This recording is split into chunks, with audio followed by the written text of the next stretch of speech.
As we are delayed, I just say welcome to everybody, and thank all the people who has contributed to this meeting, mainly Niccolò, Rinaldi, and we have here the pleasure and the honor to have Vittorio Prodi. And if you want to give us some initial remarks, you have the word. Well, Magnifico Rettore, thank you so much for inviting me. And of course it is for me very important that we can deal with this subject today because it is a very important one. The term quality of life is used to evaluate the general well-being of individuals and societies. The term is used in a wide range of contexts, including the fields of international development, healthcare, and politics. Quality of life should not be confused with the concept of standard of living, which is based primarily on income. Instead, standard indicators of the quality of life include not only wealth and employment, but also the built environment, physical and mental health, education, recreation, and leisure time, and social belonging. Interesting fact, this is the definition anyone can find in digits quality of life in Google search. Not that we need to check Wikipedia to understand the concept, of course, but what an extraordinary development we had in ICTs can only be appreciated and assessed if we compare what expectations we nurtured before their introduction and what real achievements we can now enjoy. I will not bother you with examples of thousands of technological applications that make our life, especially the older sector of population's life, easier and safer. Experts can and will outline the myriad of possibilities in the upcoming panel discussions. What I do want to share here instead are my observations surrounding the almost exponential growth in knowledge that we are experiencing. Indeed, it is becoming increasingly broader as we uncover more and more wonders in which make up our natural world and its building blocks. And as a society, our individuals are becoming increasingly narrow in their understanding. ICT has the ability to connect us all, to allow us to understand the vast interconnected networks which bind us and to enjoy what it means to be part of a society. To connect people across the other side of the world for business or for social purposes means that we can feel and come together as one in the face of adversity. From the happiness seen during the recent democratic uprising in the Middle East to the sadness we all shared during the Japanese tsunami, our quality of life no longer depends solely upon generating income, but sharing those moments which help us to realize our humanity. Engaging in the world around us, I believe, is the most essential part of healthy aging.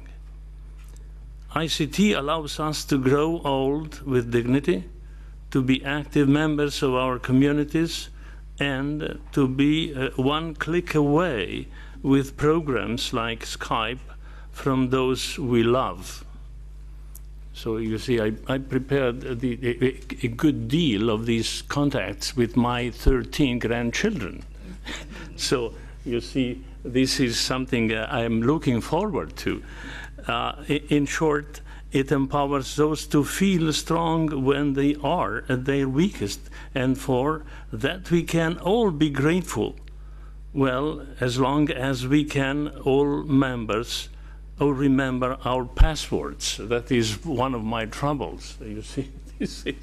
And so something that could allow us to do without, without sacrificing the security, of course, that will be very important.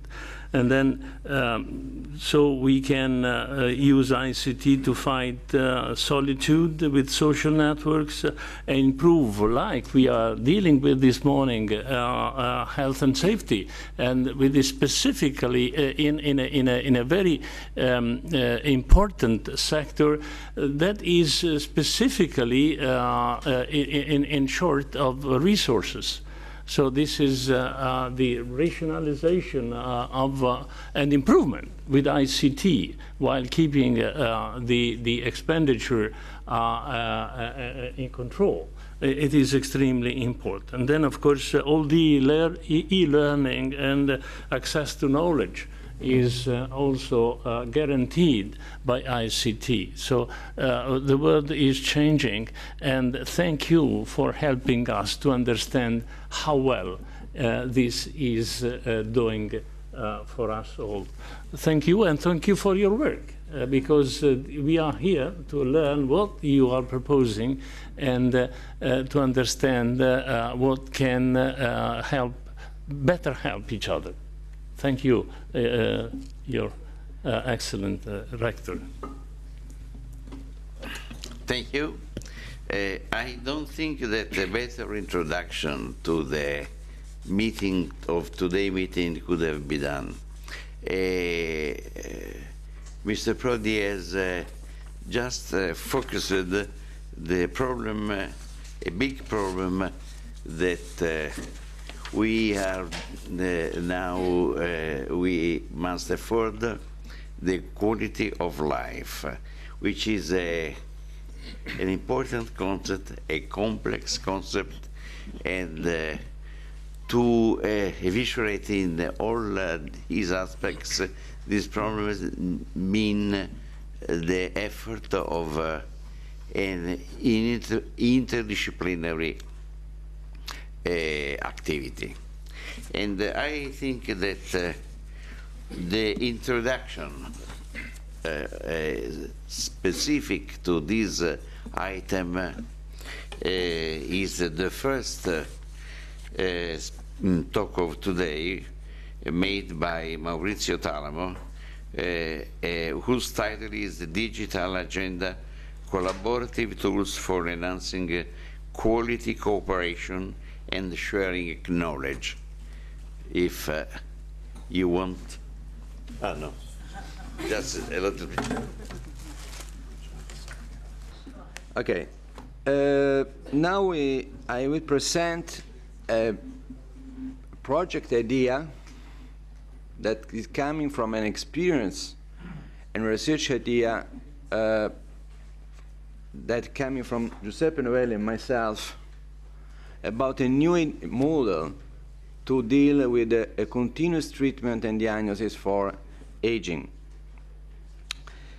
The basic idea is to apply the concept of social network to the mechanism through a person is supported by a health system, which is today the problem, why we need this type of solution. More or less, the problem is that we have spent a lot of money to help people, supporting them, and in the same time we are not able to understand real, which is the personal profile of person. We have many data sources. We are dealing with the difficulties to share knowledge among doctors. And so the result is high cost to give continuous support to a patient. How to solve this problem? The idea is, okay, we can build an infrastructure that reach a patient in his house, reach the practitioner, medical practitioner, reach the specialist, build a community on the web, a sort of social network. But where we're dealing with the sensitive data, we are working about a business model, an organizational model that helps patient to improve his life. In order to do that, we using three fundamental arguments. First, to build the initial profile of the patient. In order to do that, we use an idea to define a profile in 4 dimensions. These dimensions are genetic, biochemical, cultural, environmental. And starting from this profile, during the interaction in the social network, update the profile, give indication to the patient or the practitioner in easy way, using simple tools. Because the idea is to follow continuously, in a cheap way, the life of the patient, improving his quality of life. Checking his cultural flexibility in order to understand his mental status, helping to improve that. In some sense, an holistic approach that wants to put the patient in the center of the system.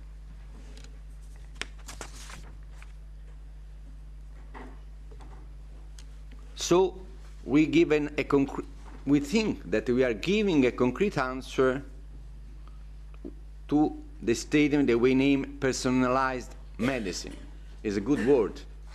In order to do that, we have to understand that or you are finding a new model, we are spending a lot of money. And at the same time, it's hard. For example, all the sources today are devoted to analyze average cases, not the single status of person. When you have to analyze a single status of person, you have to concentrate on him. The sources are useless in sometimes. Sometimes are an obstacle. For example, when a pattern are changing, imagine that the good treatments change the situation, the sources change in the time, and all problems is solved. But after some time, the problem come back. Before you understand the changing, you spend a lot of time. You have an example today in Italy, unfortunately, about that. At the same time, we have a sophisticated skills to do that, very expensive. And we have to use these skills in the correct moment, giving them all the information necessary to give the correct answer in the shorter time as possible. Which is the idea? The idea is what we know, what we named cooperative clinical social network. The idea is to use this infrastructure to give the best effective treatment, tailoring therapies to individual patients, reduce costs, update the profile in time, focusing on the patient and the action using the ICT technology. So the keywords are first, patient 4-dimensional profiling. Giuseppe will speak about it. An online community, managing in an intelligent way, secure and privacy preserved way is very, very important. I discussed in the last part because it is one of the most important bottlenecks. The community feedbacks, monitoring the evolution of the treatment, updating the profile. In some sense, the patient is supported by a cooperative data management system, intelligent infrastructure, supporting specialists and practitioners doing their job. In order to do that, the patient has simply to register himself to the community, to accept, authorize practitioners, others, to use information related to his life in order to help him in his treatment.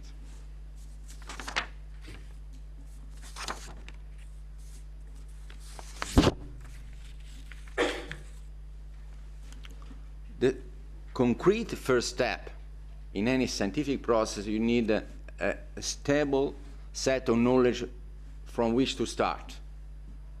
And in this case, we have a solid background. It is a four-dimensional risk profile that Giuseppe will discuss after, that from this, using a causal process, permit us to follow the life of the patient. This is an example. We show that there's a real experiments and data we used in our checking our methodology. The important cultural data table where we are checking the flexibility, cultural flexibility of the patient, the ability to deal with problems in order to understand which is the real health of this person. In the end, these information are shared in the sub-communities related to diagnosis, related to the patient interests, related to the patient profile. Using the web, using sensors, using simple tools to reach the patient and reach the community. A software infrastructure guarantee this corporate data management, guarantee security and privacy rules, respect. This is a crucial point. And you analyze the patient not as a number, but as a complex data source. This is completely different. The complexity is not a data bank, an archive related to 1,000 patients. The complexity is many information related to the patient, structured and used in a flexible way to different specialists, different practitioners. This is an example of first profiling. This is a real genetic risk profile. And so, starting from the first treatment, using like a Facebook interface, the patient or the practitioner interact with the community, giving information and obtaining feedback. In this way, for example, we enhance a lot simple treatment. The check of blood, discussing it today with Vittorio Prodi, check with the finger, the blood, every day, give a feedback to the person. The person can tell to the community the feedback.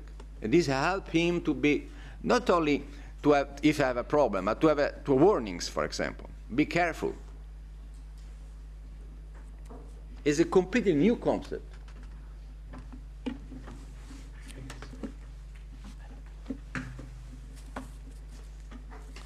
This is a completely new concept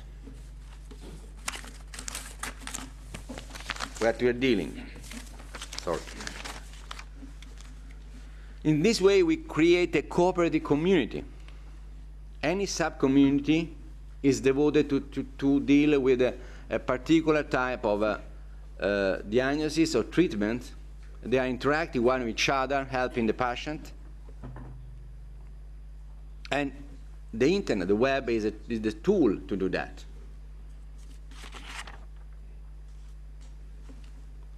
The basic concept, the most important concept, is the feedback. The feedback means that after the first profile, the community obtains many feedbacks from the life of the patients, from the practitioners, from small but important signals coming from the life of the patient. All this information are organized in the data management system and related to the patient through an analysis that can be performed by the specialists, practitioners, or others. Most important, they permit us to not only to follow the world, but as you said before, considering that now the patient is a complex source of information, permit us in a simple way to define specific trials in using medicines related to specific area. We know that today that an average case sometimes create problem. People started using medicine because of pharmacological trials tell this okay in average. After some times can happen something due to the time, due to the fact that they have a small class in a Gaussian is in a queue, but it's important. And this permits us to have a continuous trials. It is a new concept, it's a cheap.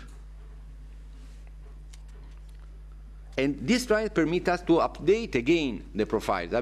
We have a real, concrete evolution of knowledge about the patient. In this way, we are reducing the healthcare costs because we have a unified point of interaction between the patient and healthcare community.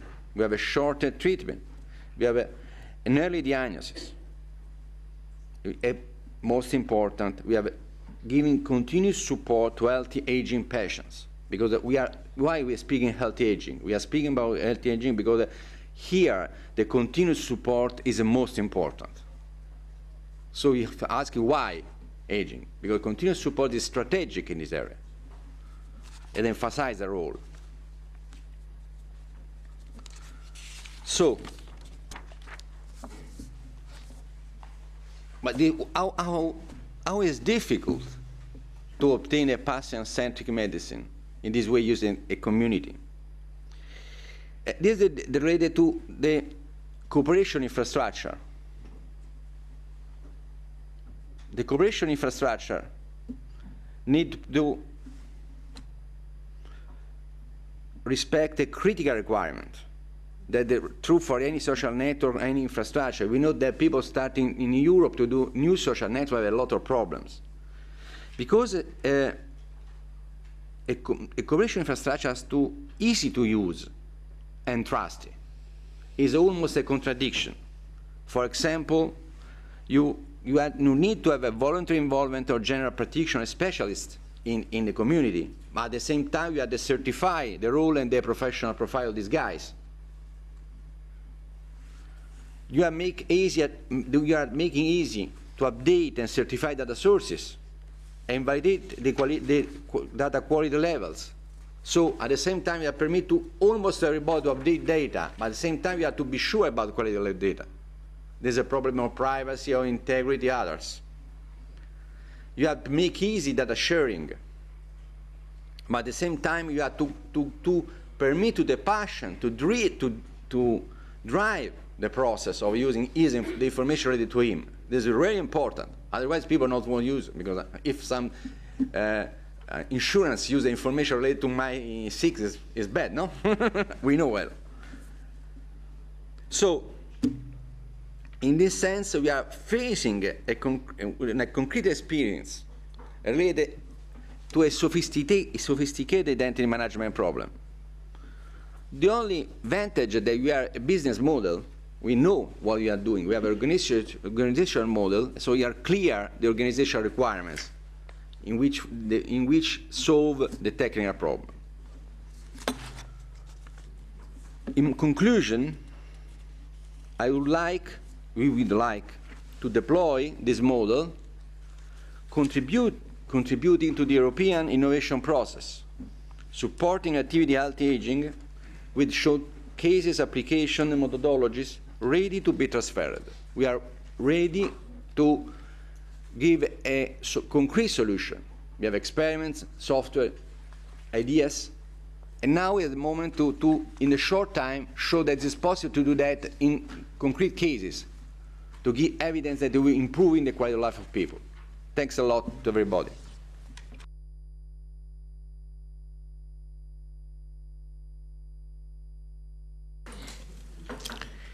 Well, thank you. You have been in time perfectly.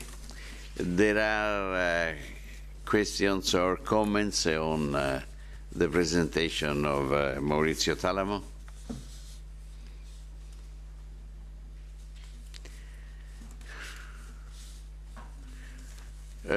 If there is no question, I just want to a very rapid comment. The introduction shows how complicated is the item that we are going to discuss.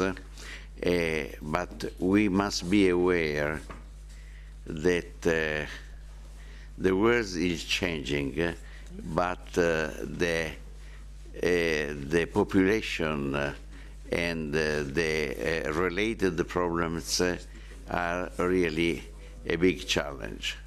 You know, the average life span of life is year by year longer.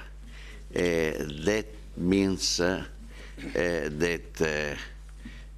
being old, there is another high probability to have some illness. And so the medicine is completely changed in a very short time, 30 years, 40 years. Before, we were facing acute problems of younger people. Now all we are facing chronic degenerative illness. That means that we have to change our mind in the way we afford these problems, and means that we have to change our way of treating this population.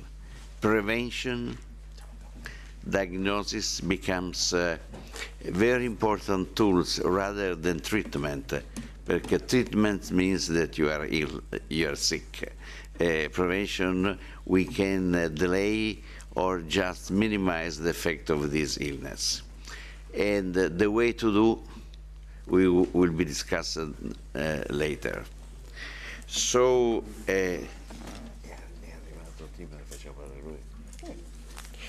okay, now the next speaker is Paul Timmers, Director of the Directorate H, ICT.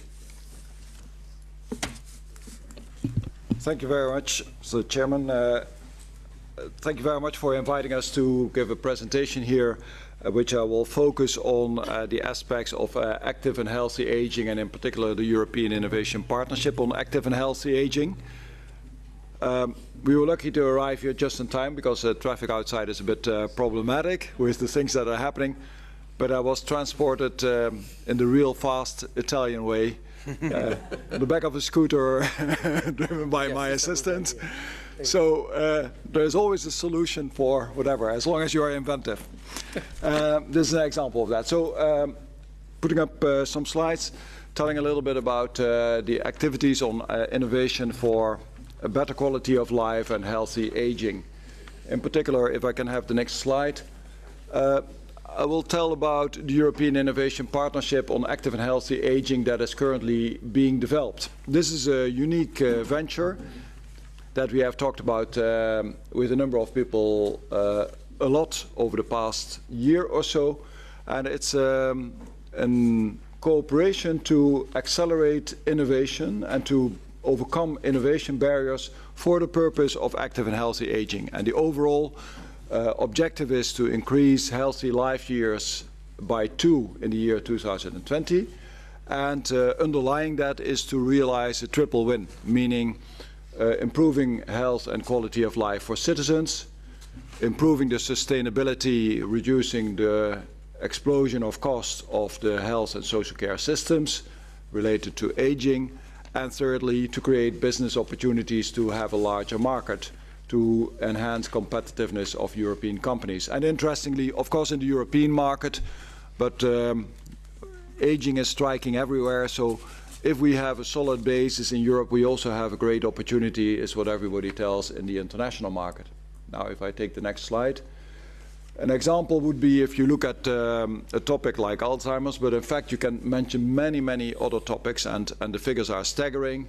Alzheimer's is one of those, total cost estimated at 130 billion in 2005, affecting 7.3 million people, expected roughly to double, and there is a whole range of solutions. Here the focus is on ICT solutions, but I must say there is also a lot of other science and technology that can be used for the case of Alzheimer's. Yesterday I was at a meeting where people were talking about the potential of molecular imaging for early diagnosis and early intervention. But in a case like this, it's evident that the social cost and the personal cost is tremendous, and I think we can all see that around us. Probably all of us have family members that are affected by that, but also that there is potentially a large market opportunity. Okay, the next slide. The acronym AHAIP means Active and Healthy Aging Innovation Partnership. What is it about? What is it addressing? The partnership at this moment is given direction by a steering group of high-level personalities and involvement of member states, regions, many of the interest groups around patients, elderly, carers, formal and informal carers, doctors, nurses, as well as a wide industry participation. And they have advised to focus this on 3 areas that roughly correspond to the life conditions of elderly people, namely the stages of prevention and early diagnosis, the stages of care and cure, and the stages of active and independent living. And to look at innovation in all these 3 areas, and you can imagine many of the topics that we are talking about are more or less overlapping. If you talk about integrated care, for example, that has a link obviously into care and cure, but also a link into active and independent living in the home situation. That's one of those examples.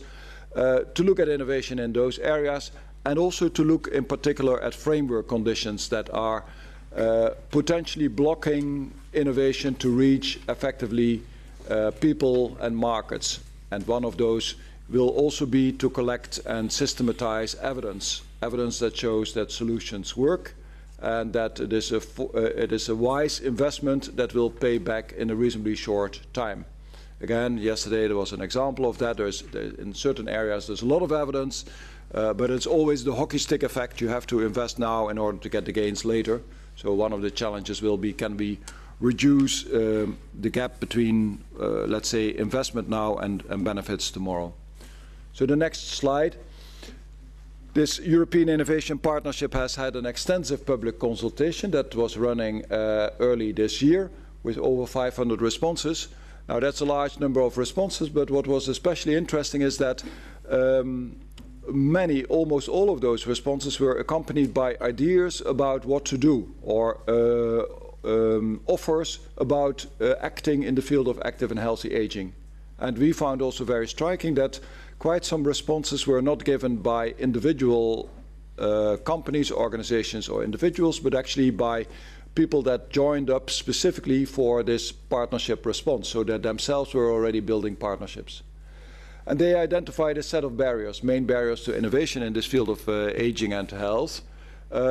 Primary barrier that was identified was the lack of end-user involvement, so lack of addressing the needs of end users in innovation and therefore creating a degree of resistance to new ideas, and also a lack of awareness and training. And this is when we talk about elderly citizens, but also their family, their carers, formal and informal again, patients, and also people that are in the, you might say, in the delivery chain like doctors. So a topic that is discussed at this moment a lot is, can there be more training and guidance for people who are at the end user side? Funding issues, in particular there is a fragmentation of funding and that funding priorities are not always connected. And that's a typical innovation, a wider innovation problem. We have many research and innovation initiatives in Europe, but they are not always hanging together in the best way.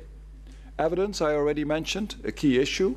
Scattered evidence and comparable evidence, getting to comparable evidence, particularly important in an area where we are talking about the need to justify why there would be public investment, why there would be a reimbursement for certain innovative solutions. Framework conditions, such as lack of clarity of regulations, in particular when innovation comes into play, also to some degree a lack of standards, and a lack of willingness of public authorities to buy novel solutions. And again, people are experimenting with this and developing standards, but also experimenting with novel approaches such as pre-commercial public procurement, in which public authorities are early involved in the stages of innovation in order to get something that convinces them that it is worthwhile to pay for it. And healthcare system issues, systemic issues, a slow or rigid adaptation to changes, a reluctance to innovation, insufficient information, a lack of health literacy, and I think a range of other problems that can be mentioned. And in fact, many of the problems that you see here are really system problems. And interestingly, if you go back to the triple win, the starting point there is actually, number one, citizens, health and quality of life for citizens. So useful innovation is what people in the field are saying is focused on ultimately the needs of patients and citizens. Really, that is at the center. But if you do it in a smart way, you try to attack the barriers in the system, and that's what the partnership is about. Next slide. So what can the EIP then do? It can join up fragmented efforts. It can join up actors, and that is what it is doing today. We have never had a forum where you find research and innovation initiatives, member states, patient organizations, elderly organizations, carers, industry, from pharma, ICT, food. I think one of the industries that is still missing there is perhaps the building industry, but many of those are actually on board, and that's a fairly unique setting, doctors, nurses, etc. Secondly, sorry if keep that one, it's about making it easier to bridge gaps in the innovation system, so to take innovation into the further stage, so for example into market deployment. It's about enabling scaling up, so that in Europe, where we have many good ideas and many good examples, these examples are going, for example, from one region to another region, and so that we go from a limited number or small scale or hundreds of patients that are involved to hundreds of thousands or more, and many regions. And finally, these better framework conditions that I already indicated. What the EIP is not, it's not a funding instrument, it's not an institution, it's not a new research program, it's a way to join up, to put people together, to coordinate. Okay? So the assumption is also that this, and the request has been from the Council in particular, make this run with a light and efficient structure, a high-level representation of key stakeholders that I have already mentioned, and not replacing existing governance structures. So it's a framework for voluntary coordination, with the main motivation being something like self-interest properly understood.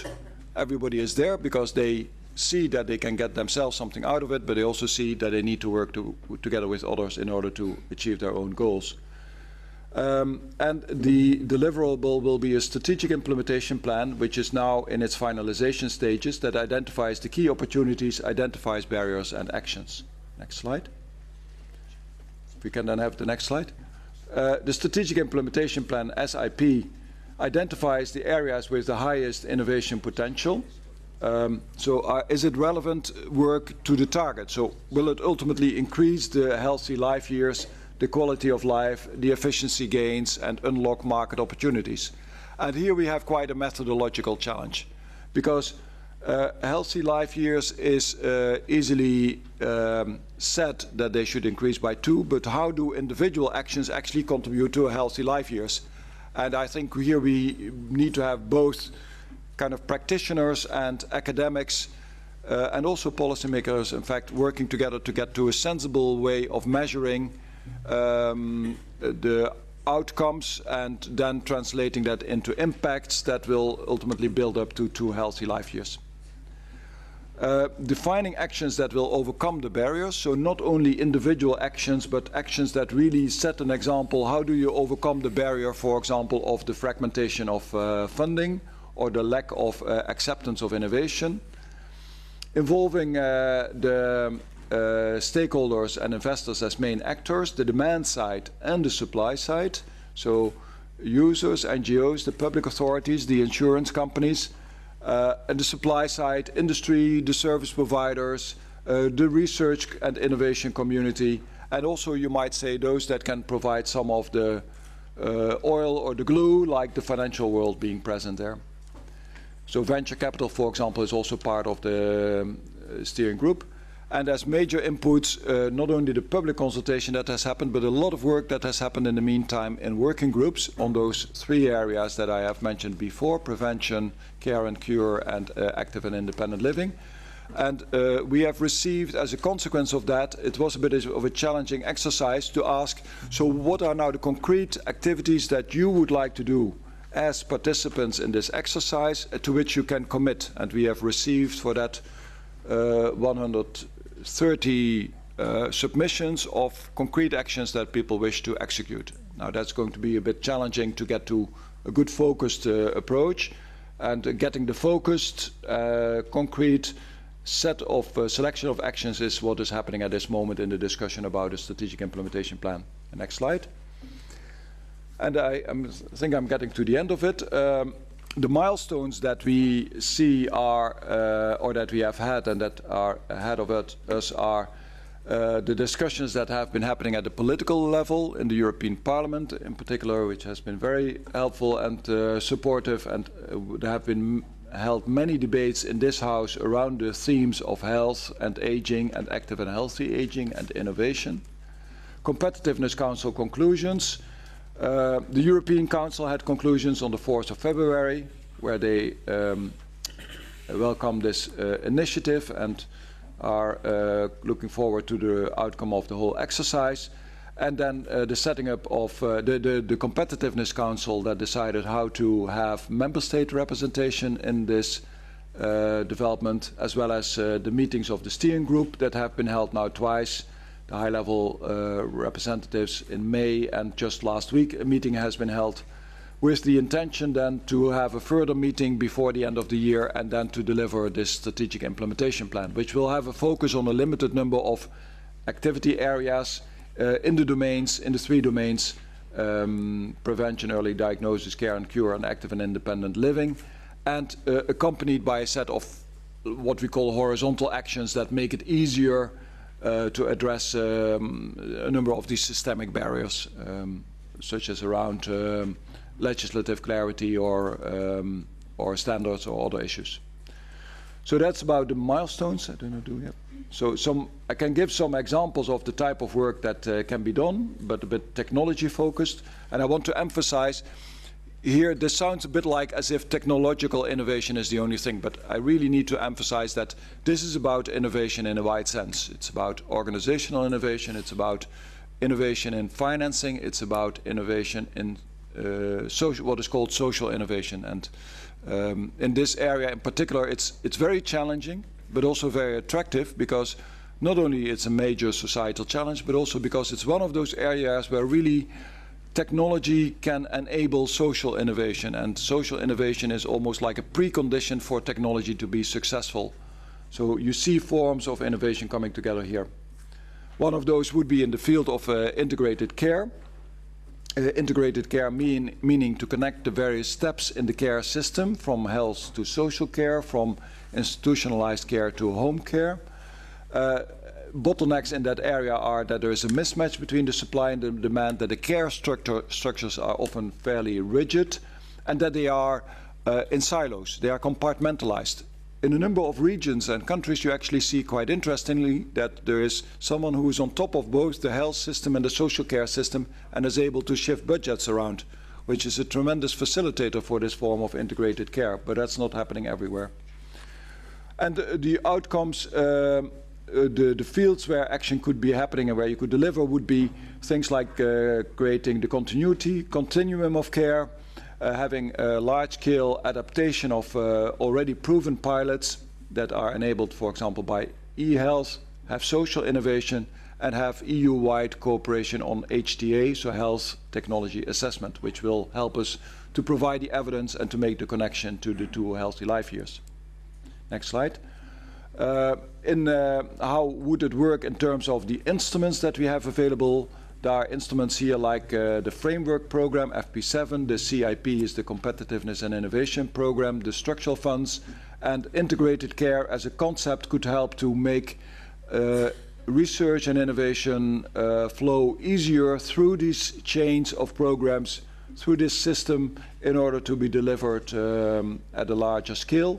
which requires coordination, which requires a form of partnership, and which is precisely what this partnership can be about. And it would then aim to reduce, for example, unnecessary hospitalization and reduce the cost of long-term care.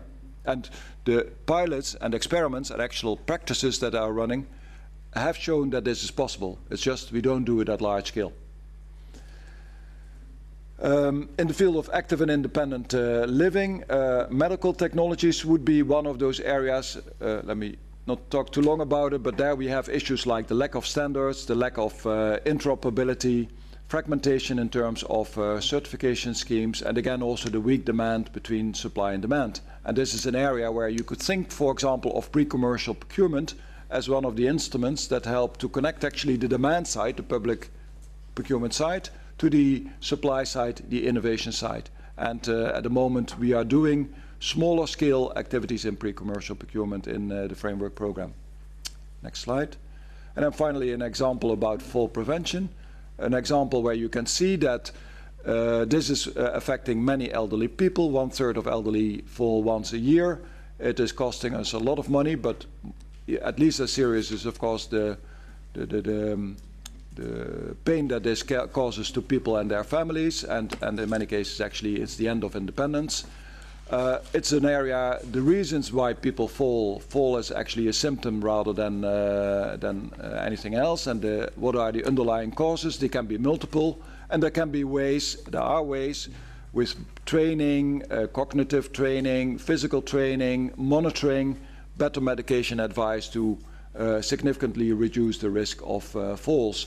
But also in the longer run we will need more research in this area, precisely because falls is a multi-factor issue where multiple things from the living space to the brain can come into play.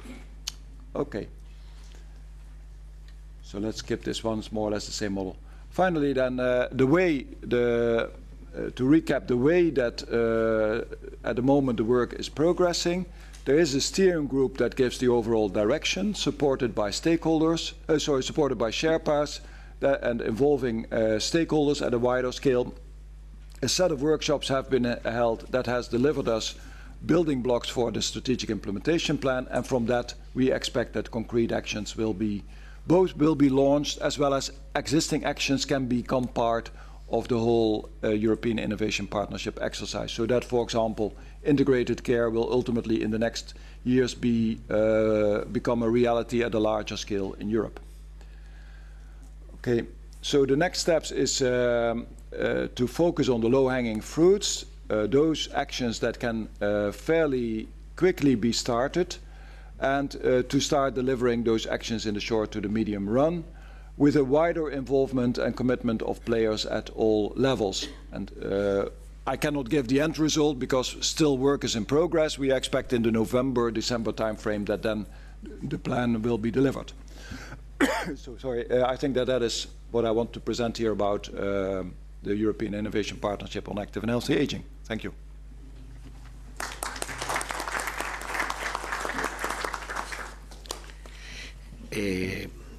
Before asking for comments and questions, I give welcome to Ms. Parvanova, and thank officially her for the help that she has given us in arranging this meeting. Now there are questions or comments. I give a comment.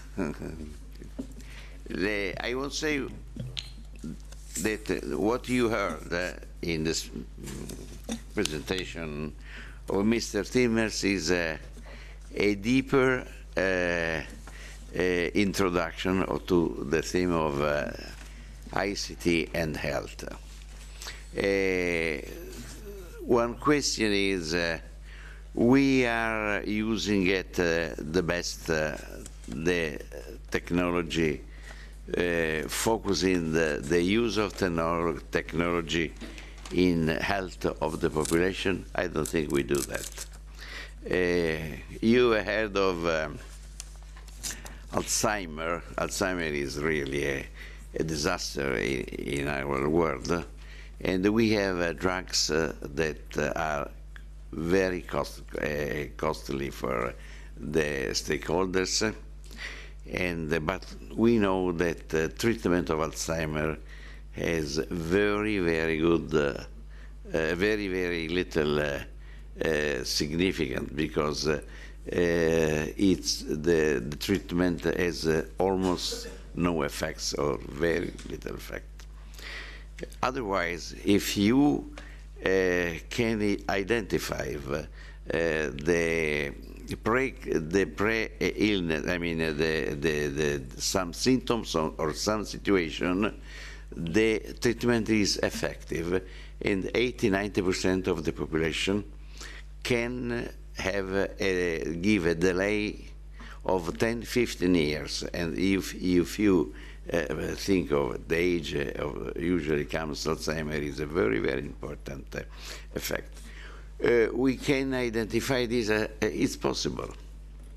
We can identify when the imaging now gives us the first signs to do that. And before we can have a disposition of biological markers, which will be easier, but imaging now can see the regions of our brain where the amyloid starts to destroy our brain.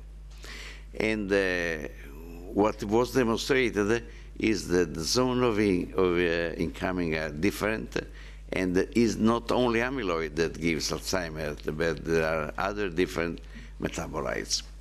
When this can be done easily today, and so why we don't do that? I mean, the expanding of Alzheimer's means that we don't give the right treatment because we are not really aware of what we can do. So we must invest in this, and this way, I think, is the right way to go on. Now, there will be the coffee break. Oh, excuse me. Very nice presentation. Yeah, I'm Claudio Marelli from University Campus of Suffolk. I have a comment and a question really regarding a key point for the role of IT in the integration of care. What we realize in Europe is really a great degree of variance in the application of optimal care. So can you comment upon the best, what is your view of using IT in really attacking this tremendous variation that if provides too low adherence to guidelines and optimal care is expose high-risk patients and high-risk subjects of elderly age to the development of actual disease with the complications and the cost associated. On the other scale of the spectrum, perhaps too much care, too much expenses also in not totally necessary means of diagnosis and treatment may carry unnecessary expenditure. So IT may be the solution to the integration of care, through the integration of care, to deliver, reduce this variance, and therefore hopefully obtain better outcomes and reducing costs as well. Yeah, a comment on that. And the actions that people have been proposing so far, quite often information technology is coming back in some form or another.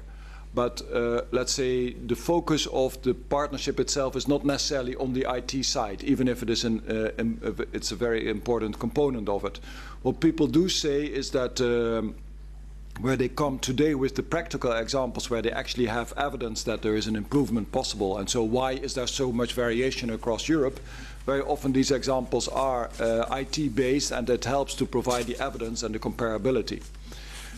And that, in a certain sense, would be enable us to, through the exchange of these practices and the adaptation to the local situation, to copy examples that are happening in one area in Europe and can also be used somewhere else. And again, very often based upon IT as an initiator.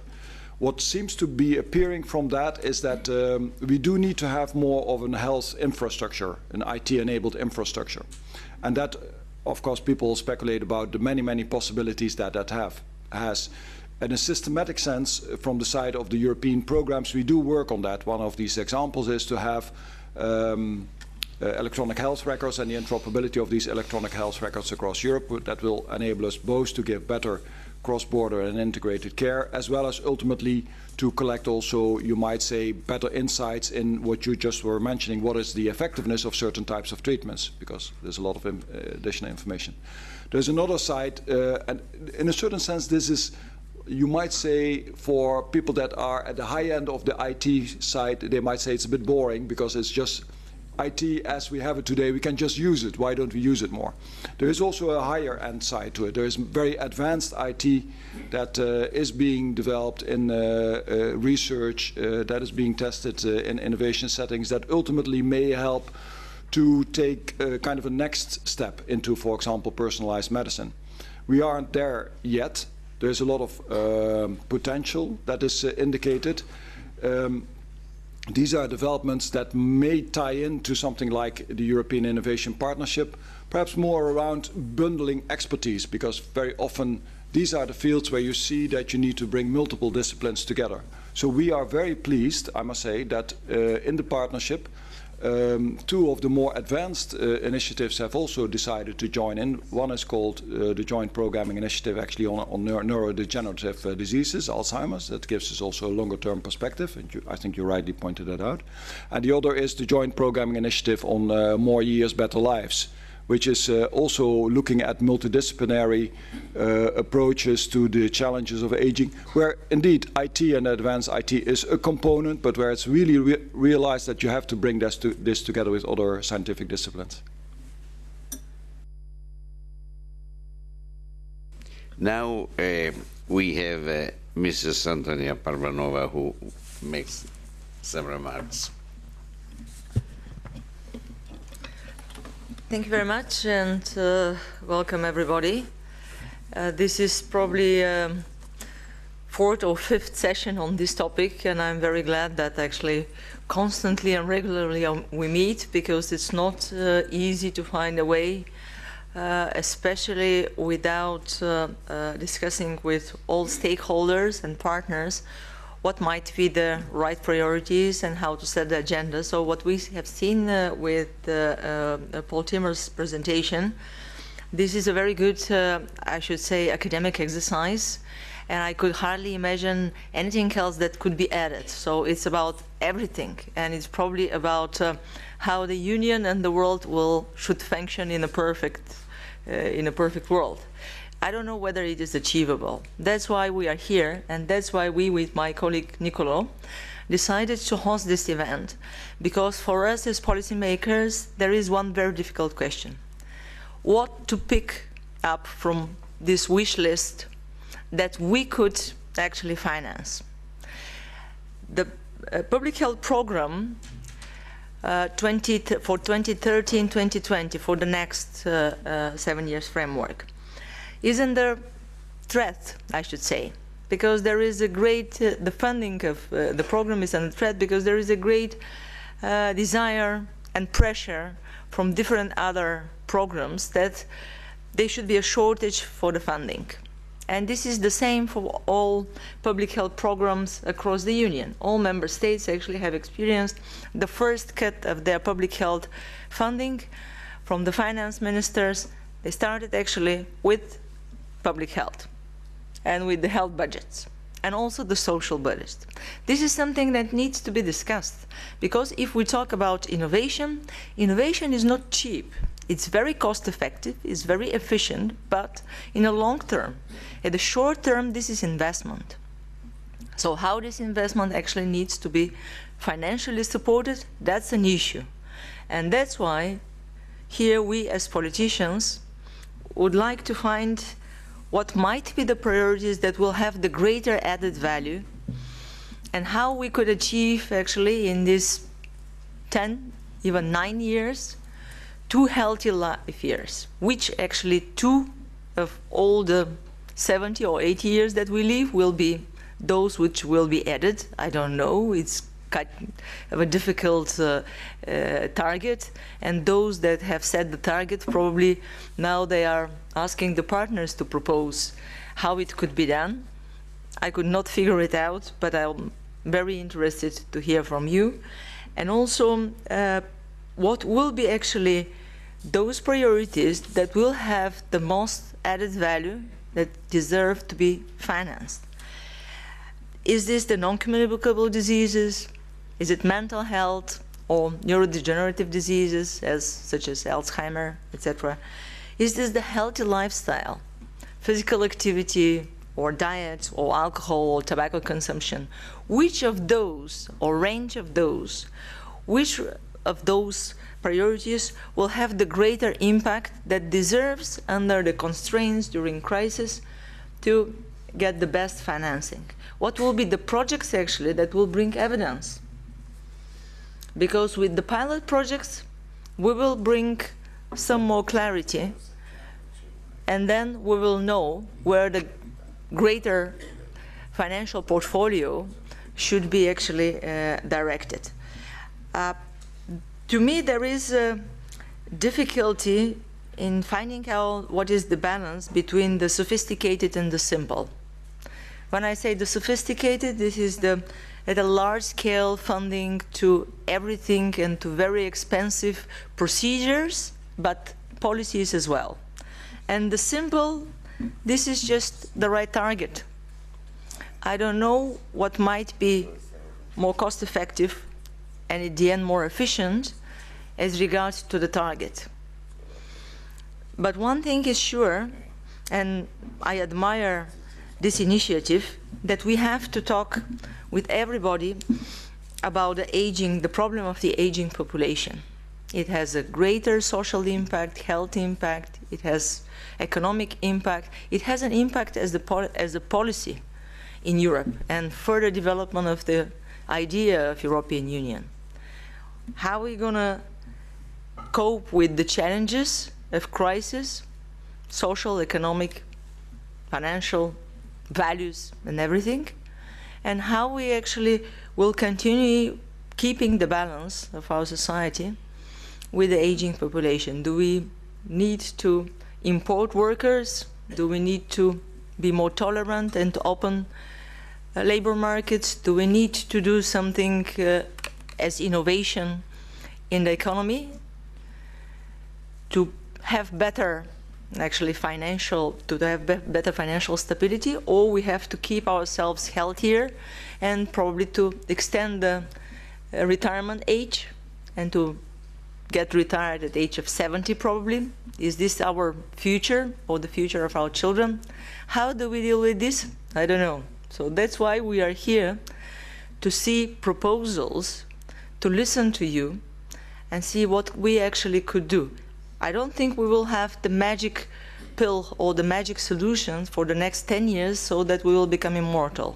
But I'm absolutely sure that you can give good examples and you can start interesting pilot projects that will bring evidence that the money invested in your projects, invested at a large scale, will have the impact that actually will, to some extent, help us to reach the targets of 2 healthy life, or extending by 2 years our healthy life.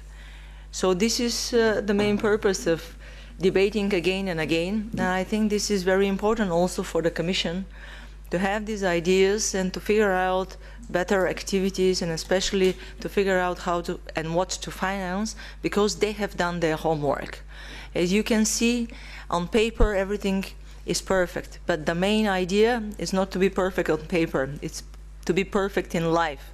And I will finish with the Greek. I have a great admiration to the way that Greek people are struggling, but they have been perfect on paper and they failed very terribly in practice. So it's up to you and us together to find how to be perfect in practice.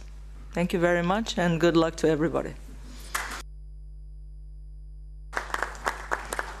Thank you for your remarks. And now we have Mr. Niccolò Rinaldi, who gives his speech. I think Antonia's remarks were very useful in a way, cool down ambitions and to put the social and political framework on the discussions that we do have. I think this is a fascinating topic. I've been extremely intrigued by listening Professor Cialamo and then Director Timmers. But on two particular issues. First, on the method. Here in the Parliament, we are used to have, it's a very open institution. And we are used to have meetings and talks and discussions and joint activities with many different kind of people, including on this topic, as Antonia did say. Trade unions, the students, a lot of lobbies, particularly on this topic, experts of different kind, but in my opinion, not that much with the academic world as such. And I think that one interesting issue about our seminar that I'm extremely proud to co-host with Antonia is the fact that we put researchers and university activity as the focus point of our discussion. It's not that usual for the European Parliament. It's not unique, but it's not that usual. Also because, Professor Lauro, you have as academicians a different timing of activity compared to the political institutions, where I apologize I was late because we had to vote my report on international trade in Central Asia, so totally different topic. And we have many other commitments over the day, etc., etc. Everything is always rushing in. So I think that's a good step to not establish, but to strengthen our dialogue with the academic world as parliamentarians. Secondly, we live in a strange society. I mean, European society is a very strange. There is a paradox. We are a society aiming at innovation and extremely keen in imagining and also creating new instruments and new technologies able to change the daily life of our people or people elsewhere. This is a strategic point for Europe, because if we do look or we do imagine what Europe will be in 30 years time, we will not be a superpower in terms of manufacturing. We are not yet, time is gone for our superpower role in agricultural field. We don't have energy. We have to import energy, or we have to find our sources of energy. We don't have raw materials. We don't have labor forces. We have a demographic problem. Our only tool in order to have an appropriate role in the future, in the planet, is actually what we are talking about, in the broader terms, of course, research in innovations in technology. And this is our vocation, and it is a vocation that needs to be fully supported. But on the other side, we are a society which is a very old society. We have ideas towards the futures, but on the other side, it's an old, aging society. The data, well, we all know the numbers of people who will be three times more than now in 20 years, more than 85 years old, just to that. And not only we are dealing with an extremely aging society, but we are also dealing, and I touch briefly something that you will discuss later during the seminar, we have a society, plenty of old stuff, so to say, so the national heritage, the monuments, all the cultural richness coming, the traditions which is coming from the past, in material terms and in human terms. But then we look to the future. How we can try to combine those two dimensions is part of the exercise of today. Another paradox, of course, is that we have the ambitions for a much better quality of living, each of us, and the next generation and so on. And on the other side, we are facing financial restraints, crisis, and Antonyia was very right in pointing out that we can dream a lot of things, but then we have to make selections of different priorities. Well, the ideas are there, and not just the ideas. I'm also extremely grateful to the commissions for the job they are done, and I'm also extremely grateful to the people in the parliament, such as Vittorio Prodi, which I'm very happy you have been here, because Vittorio Prodi is one of the few parliamentarians who is also a scientist, and I think you could detect in his interventions, and it is indeed an added value for the institutions. But many things are there. We have an action plan for aging well. We have a strategy, a European strategy for the digital agenda. We have we are working on the new directive for cross-border healthcare for our patients. So, and Mr. Timmers was, Director Timmers was very, very clear in how much work has already been produced, put in paper, at least how much the ideas at least are clear. And all the benefits that are coming down from trying to reconcile innovations and healthcare and aging well, in terms of efficiency, in terms of independence life, in terms of quality, of access, etc. Fine. In terms also of transparency, which is an added value that it was not mentioned, but it is also something we should think about. Reality. Well, reality so far is that there are still in the European Union some hospitals which are not connected to internet and which are not online. Very few, but they're still there. And we have just few hospitals or medical centers, something like 4%, providing online access to medical data. So already at an advanced studies for patients who want to have access to their own medical data. So there is a huge work still to be done.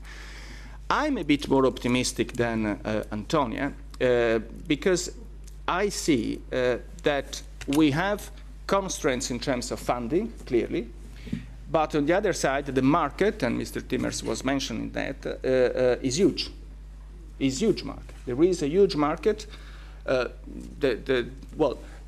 And the saving of the applications of this kind of technology to healthcare, or also to the handling of our national heritage, and cultural heritage, their savings are amazing, and there are some data about how much hospitals in Scotland who have been involved in pilot projects have been able to save in terms of money, which are clearly a data which encourages us that this is a strategy, dreaming, future maybe, but absolutely sustainable. There is the market, there is the saving, and there is the aspiration of the people. So people, the social impact is indeed extremely welcomed by our citizens. Of course, we need to have a number of elements, and Professor Lauro, we need to have a number of factors, and we have to gather all of them. What do we need? We need ideas and strategy, and the Commission is providing this kind of strategy. Good. Then we need research and financial resources for research. Well, your presence here is clearly the fact that researchers are ready to take up the challenges. The financial resources, I think also with the dimension of the possible gaining of the market which is opening on these sectors, is something that should, and with the perspective that if we do invest money on these sectors, we can save public money. I think that the issue of finance should also be cleared. Then we need networking.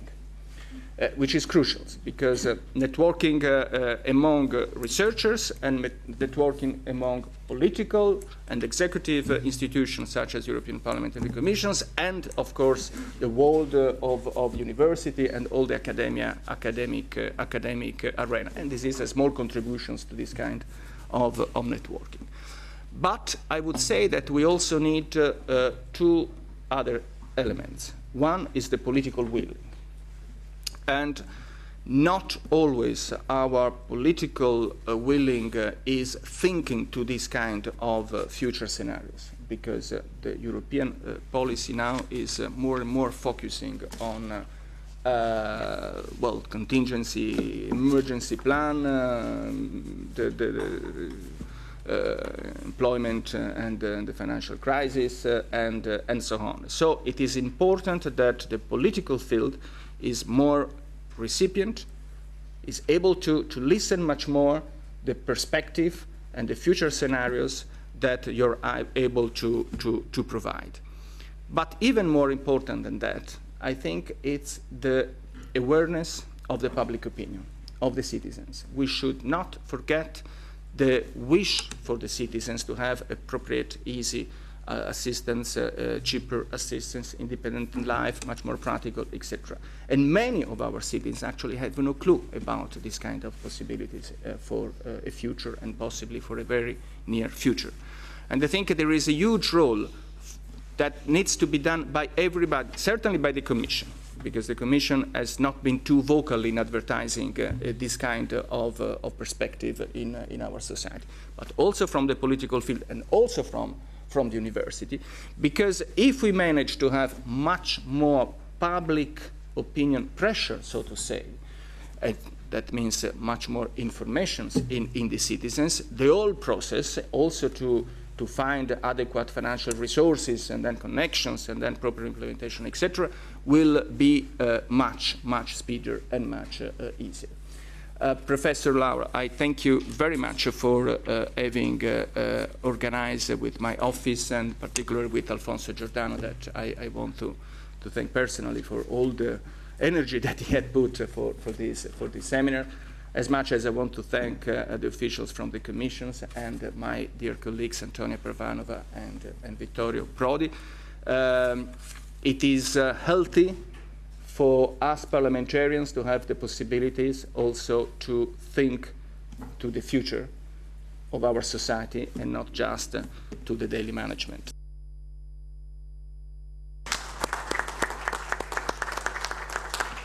Well,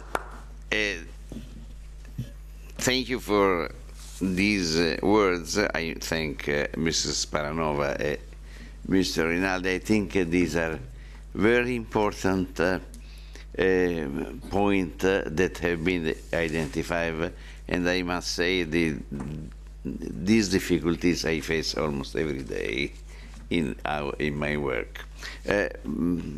I mean, we are delayed. I don't want to comment more what you have said, which is otherwise very clear and is in our mind. And I have an information for you after having thanked the politician here. We are delayed and there will be no coffee break. I understand that it is not a good news, but the coffee is outside, and who wants can go to take a cup of coffee and come back. So I think we must go on and invite Giuseppe Novelli to give his talk on improving quality of life by a translational medicine perspective.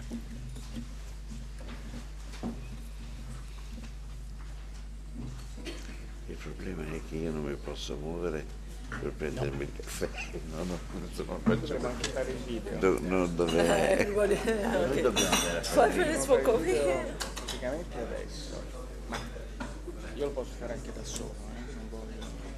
Particular, genes and genome play an important role in terms of prediction of the risk. In fact, as you stated by my colleague Obriu Milaski, a US geneticist, by knowing your genes, you can save your life. If possible, it's true or not. It depends. Just an example for you, just an example. This is an example of the particular form of leukemia, the acute promyelocytic leukemia. This type of leukemia is due to a specific translocation between chromosome 15 and chromosome 17. This disrupt specific genes. After the discovery of the pathogenic, the molecular defect of these disorders, we immediately prepared a new drug to cure these particular disorders. And after 18 years of treatment with this specific drug, we have now a complete survival of the patients. In other terms, this particular form of leukemia is disappeared. Just after the identification of the precise molecular defects. This is just an example of what is now the translational medicine. Translational medicine is a new concept. It includes the basic findings that are immediately applied to the care. Of course, starting from the knowledge of the genome, of DNA, to the proteins, and studies in terms of expressions, translate to animal models, and all the information derived for these 4 types of concept immediately will be applied to the patients and to the population. Translational medicine is therefore important because it's predicted by genes. It's important for effectiveness of prevention. Diseases are indicated by inactivation. We are precise and appropriate testing for single disease. We have precise information from the genome to define the drug dose, to define the toxicity and the interaction of a single drug for a single disease for a specific individuals, and therefore drug effectiveness. This just is the field of the translational medicine. What will change in the next future for translational medicine? At the present, if you have risk factors, I just discussed it before, smoke, hypercholesterolemia, hypertension, therefore the disease, cardiovascular disorders, starting immediately with therapy or DNA test to confirm the clinical diagnosis, and therefore starting with drug therapy or change lifestyle or others. In the future, in tomorrow, immediately, we can change this algorithm, starting with the same risk factors, DNA analysis, according to the results obtained from DNA analysis and other information as discussed this morning by Professor Talamo, we provide information to provide suggestion of this individual to change lifestyle or to take particular drugs or not. Disease will be completely destroyed. Are we ready for this? For this perspective, we need 3 different tools: technology, the personal genomics, and the first application of this is the concept of pharmacogenomics, because it's important to reduce the cost of the treatment. In 1977, PC model, this is just an example of technology. We have the technology because now the cost of this very old PC is about $2,800, and the memory capacity of this it's less than 8 million times compared to an iPhone today. Therefore, we have more cost and less memory capacity. Cost for the analysis of the human genome at 1990 is about it's very expensive, the cost of a single genome analysis of a single individual. Now, and it's about to do this result. We can test, we can study for about 13, 14 years. The same results. Now we can obtain it in 2 weeks with about $1,000 or €1,000. It's just an examples of what means the personal genome analysis.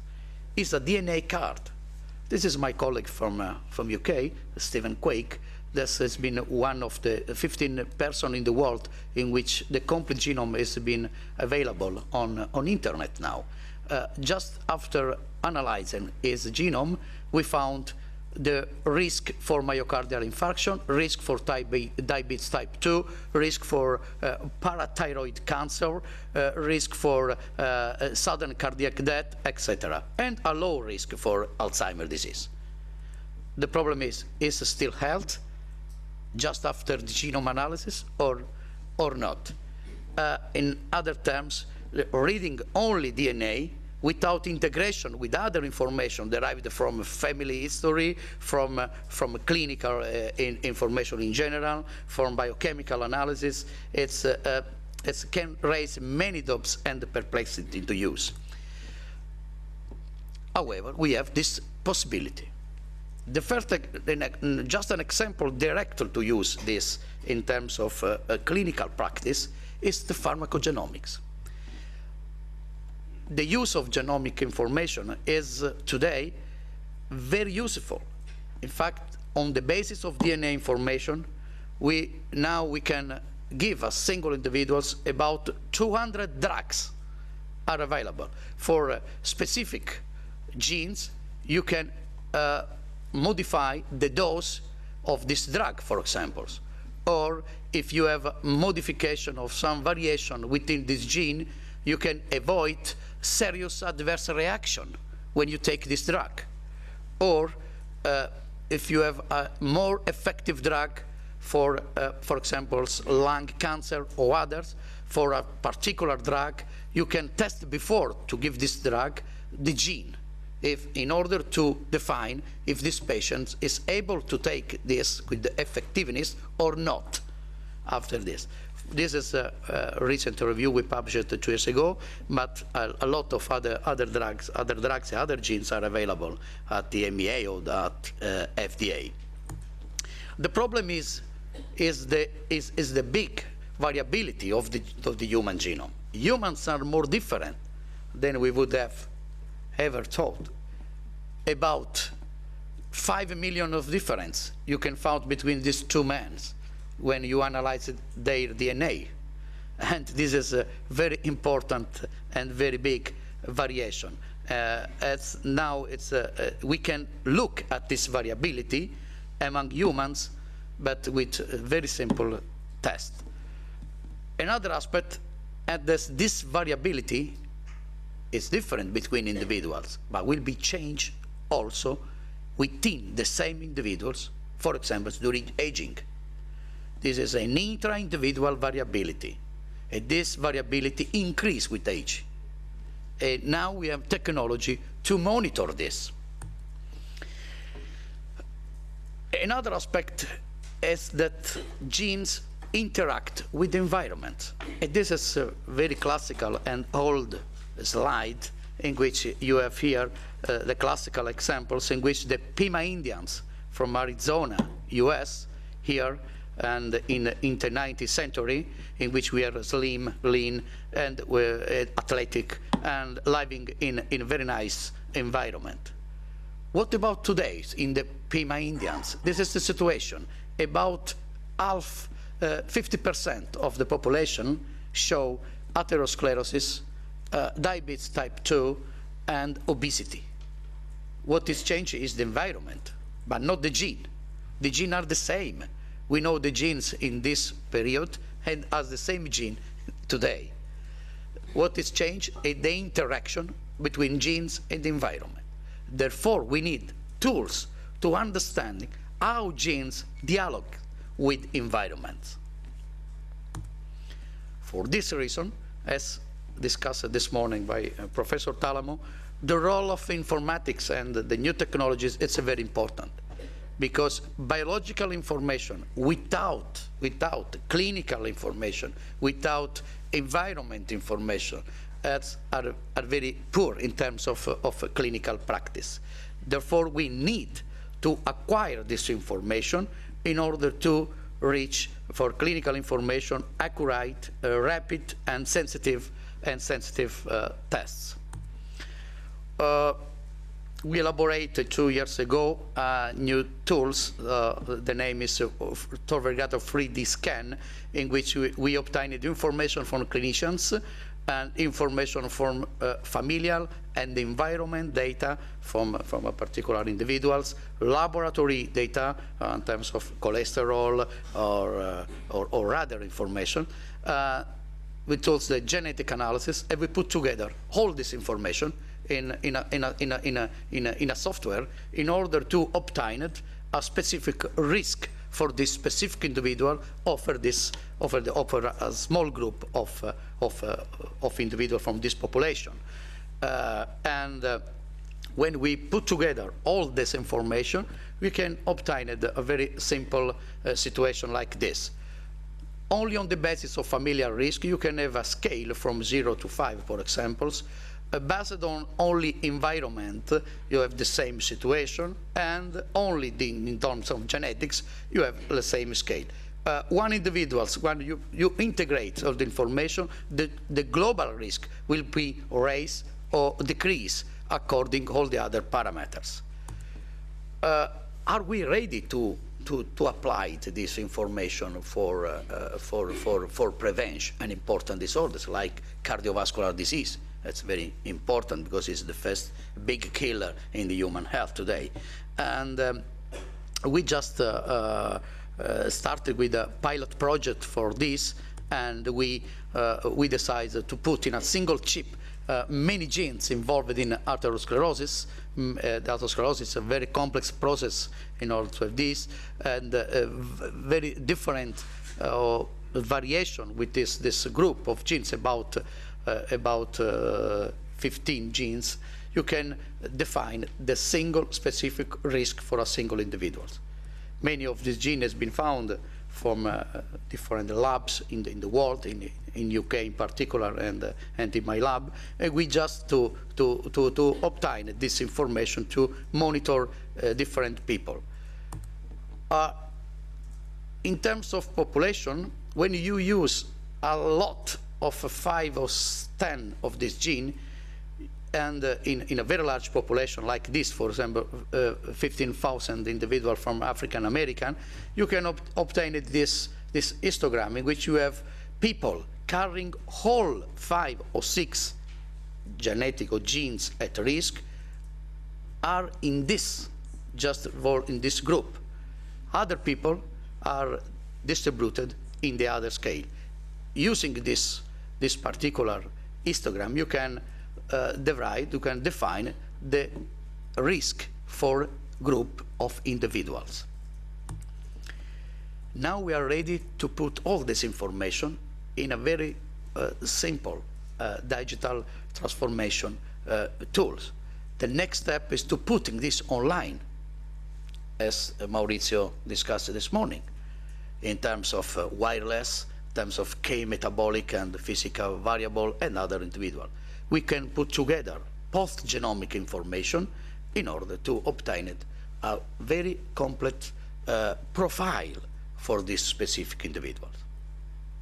I think it is a revolution, but a revolution that it's a very old situation, because Hippocrates defined this many times ago.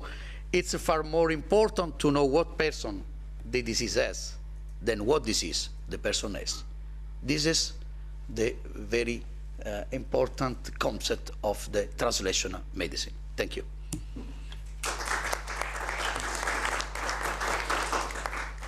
I guess what we should shoot for is to add 2 pleasant years, which is probably more accurate, because that's what we experience with people that grow older, is that they get a lot of different drugs. different organs needs different treatments, different disease need different treatments, and they end up with a whole pharmacy of things that they have to take. Now we know, and this is the experience that we have in our group of pharmacogenetics at the EMA in London, where we try to set the regulatory issues of how to implement pharmacogenetics into the daily life of physicians. We know that single drugs and the interplay with the genome is very, very important. And the other thing is that we have to find the more drugs obviously we add to the system, the more complex this issue will be, and therefore this project is just sets a perfect foundation on the communication system and the knowledge system that we need in order to cope with this unbelievably huge amount of information that we are going to gather in the near future. So I guess the important thing is to find out, can we afford this whole initiative? Is it just a point on the wish list, or is it something that we really need? And I guess when my experience by talking with people that set the environment for research and for general society issues, it's always, I mean, they worry very much about the additional costs that we are probably going to add to the system by starting a new line. It's actually not that new anymore. It was, when we talked about pharmacogenetics a couple of years ago, it was future. Now we are already in the middle of this future, and we are preparing now the first regulatory paper that will bound physicians really to use pharmacogenetics in their daily life. So it's really getting, a sort of a immediate pressure for every physician in Europe. If we talk about the costs, we just made a very simple mathematical experiment by taking the data that people gathered from the east coast of the US, and we just transposed the whole thing down, calculated the whole thing to the small region of Salzburg.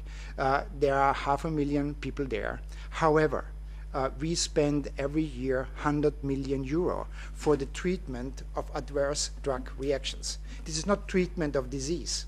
This is treatment of adverse drug reactions that we set by giving them, by prescribing the drugs. It's not that we are particularly bad in prescribing drugs, I should say, because those are the data taken from the East Coast. It's just that drugs are poison. I mean, they create side effects, and we have to treat those side effects as well. So this whole pharmacogenetics, and I guess one essential part of this project that we are about to exploit here, helps to reduce those side effects. This means that we are not longer, probably, hopefully, spending all this money for treating, the bad sides, the dark side of those drugs.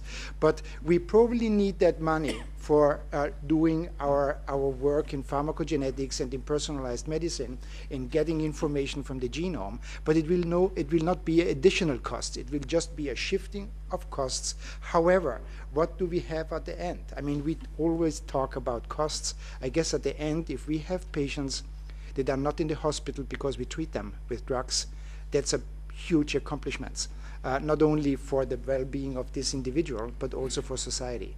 And I guess, therefore, this project, yes, is timely, and yes, it is affordable. However, now this is when it boils down to money again. Yes, we need seed money. We need money in order to create the momentum, in order to build all the building blocks for making this a thing work. And I guess, from that what I said before, I strongly believe that such a project has also the sustainability, meaning that we don't need money down the road all the time. We have to have money at the beginning, but then the system will cope with itself. Thank you. Any question? A small comment, if I can. I am Marina Ruggieri, professor in telecommunications at the University of Rome Tor Vergata. I'd like to make a comment about the priorities, because we do have an idea of how the priorities should be set at this moment.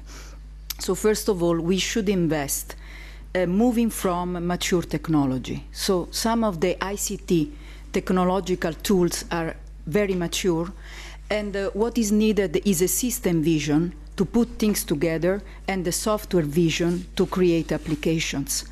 Once this is there, what is needed is to deal with a topic that is taken in an early stage, early enough to be driven, to be monitored and tested.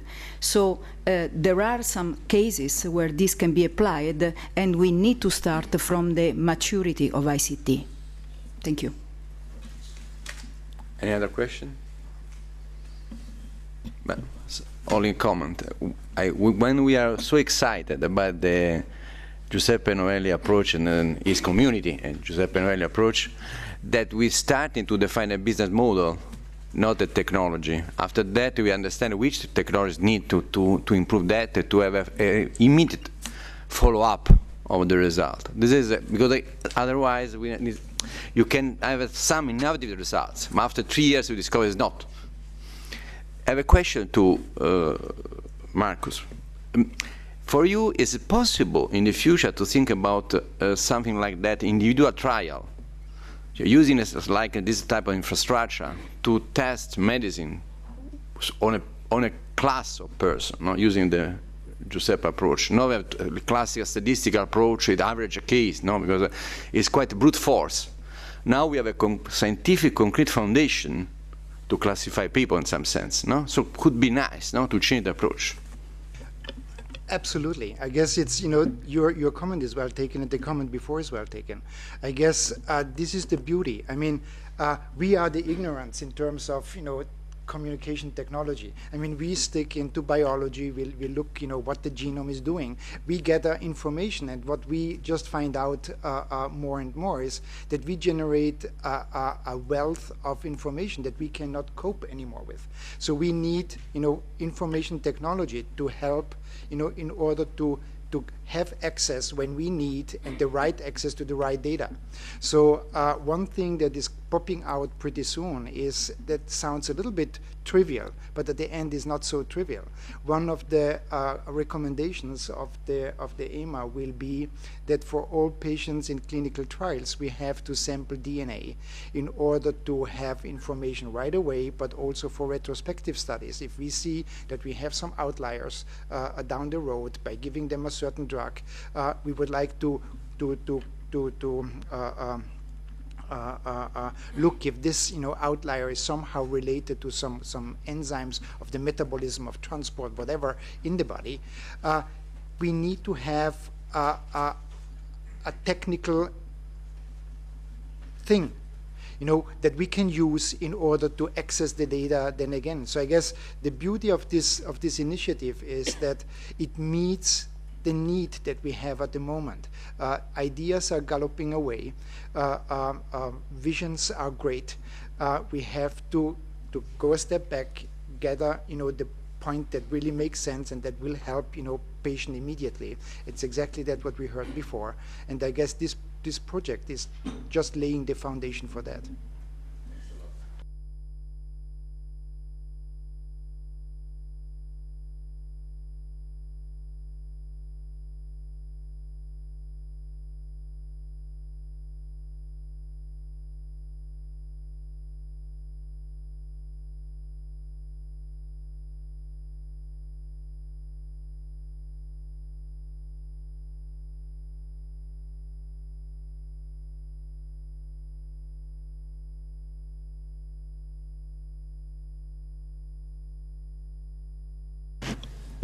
We're faced with the technological challenge as it now demands a password.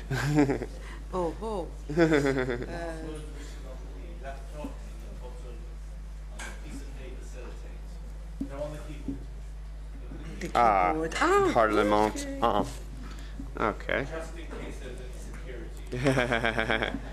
Exactly. We are cyber intruders here. This is the question. Let's see if it will take it. There it is. And how do we get full screen? It's not easy, but to call somebody. Okay. Well, I'll start anyway.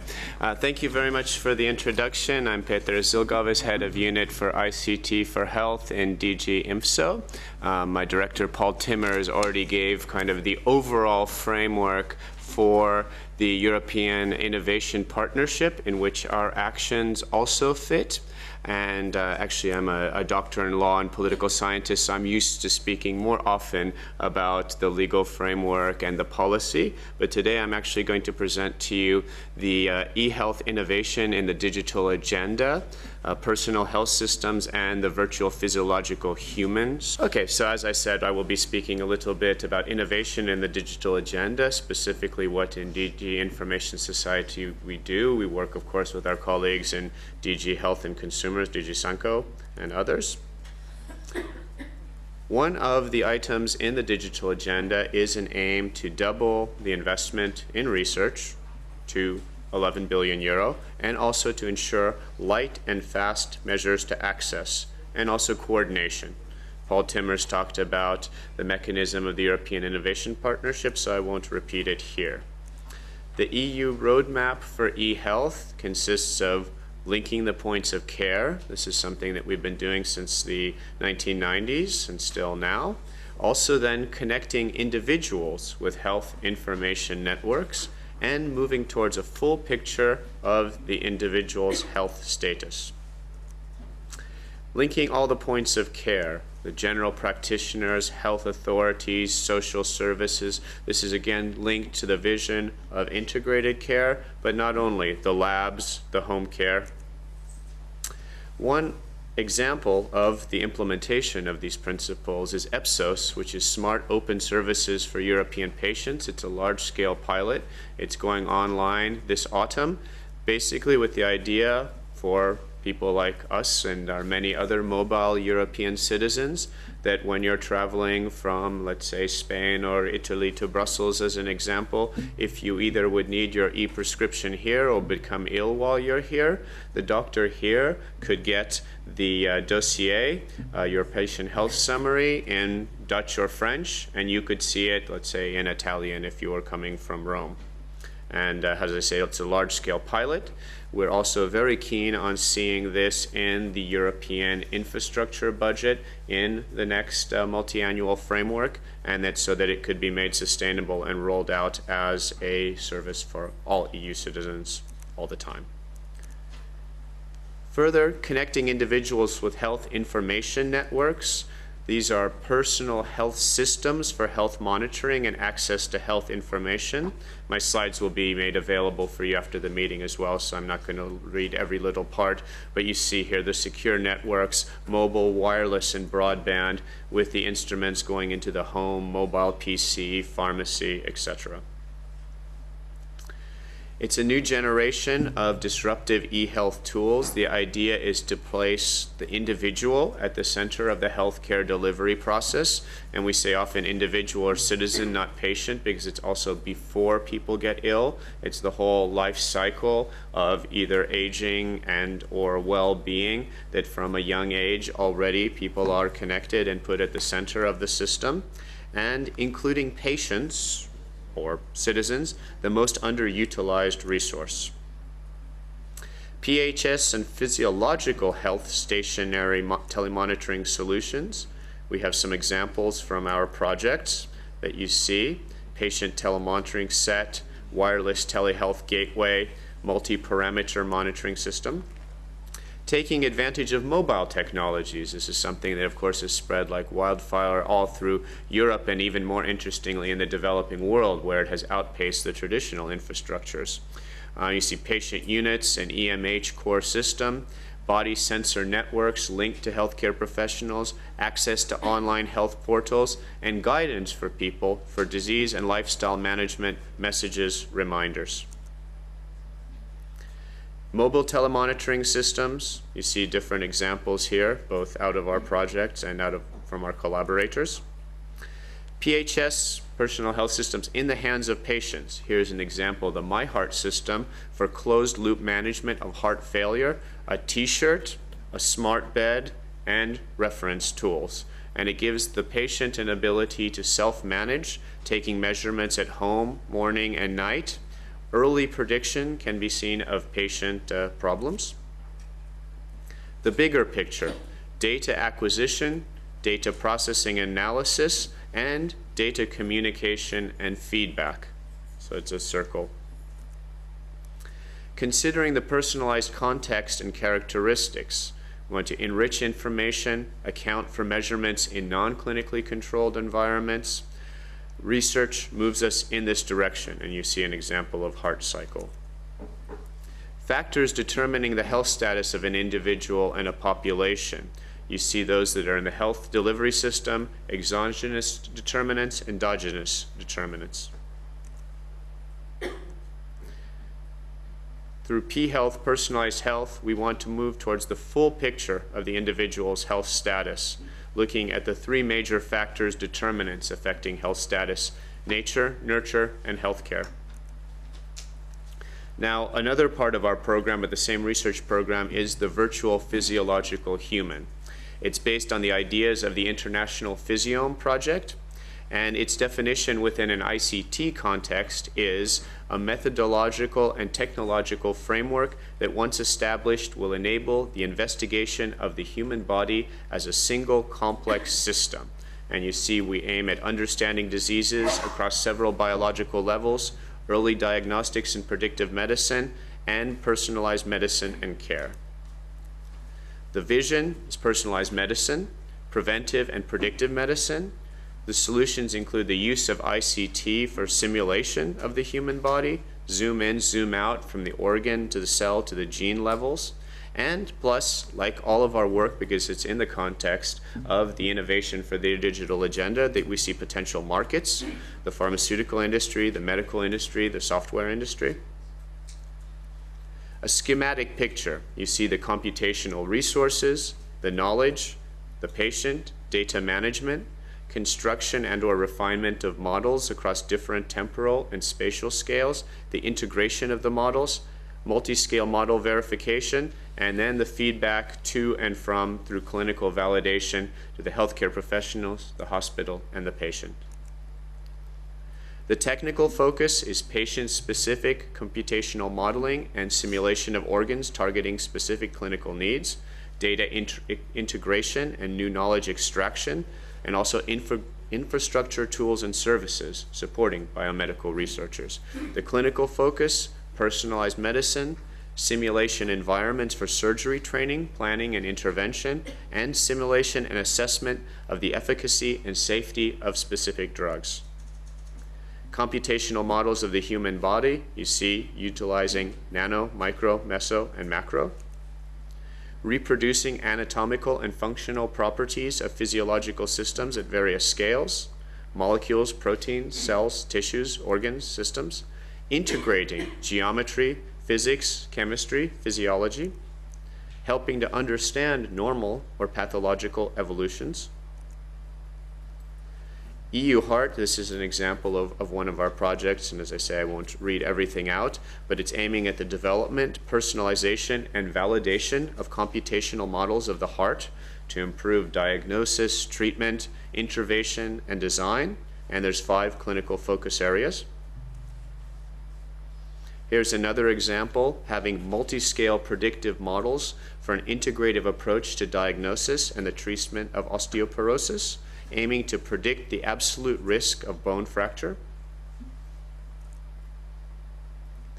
Patient empowerment is a key element for P-Health, as for all the e-health agenda. Now I move back a little bit into the policy area. We see patients as the largest resource in healthcare. This is also in the European Innovation Partnership, that the involvement of the users, and this includes the medical professionals, but very importantly the patients, is the resource that has not been used as much as it should be up until now.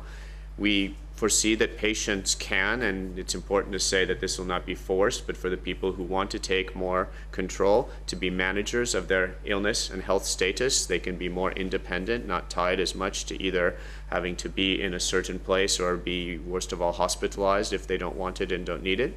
And having effective communication between the health professionals and patients, and developing tools, ICT tools, for self-management support, and healthcare organization aimed to the service of patients.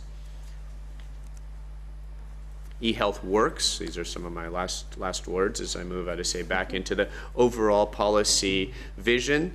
Large-scale pilots and trials show that there's evidence on efficiency and clinical benefits, e.g. in remote disease management. There's advantages from making use of important unused resources, the patients, information, patient empowerment plus personalized information shifting to personalized care, which hopefully will not only deliver better service and more personalized service, but also more efficiency.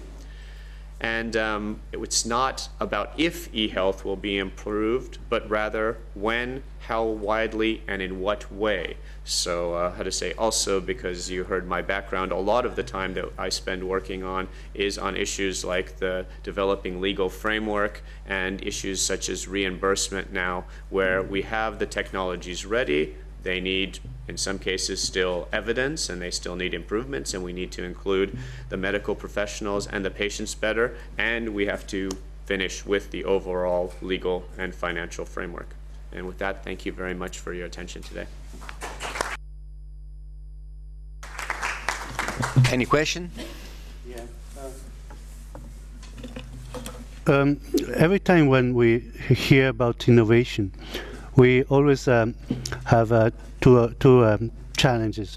One, to your point, from the reimbursement point of view, is the economics of it.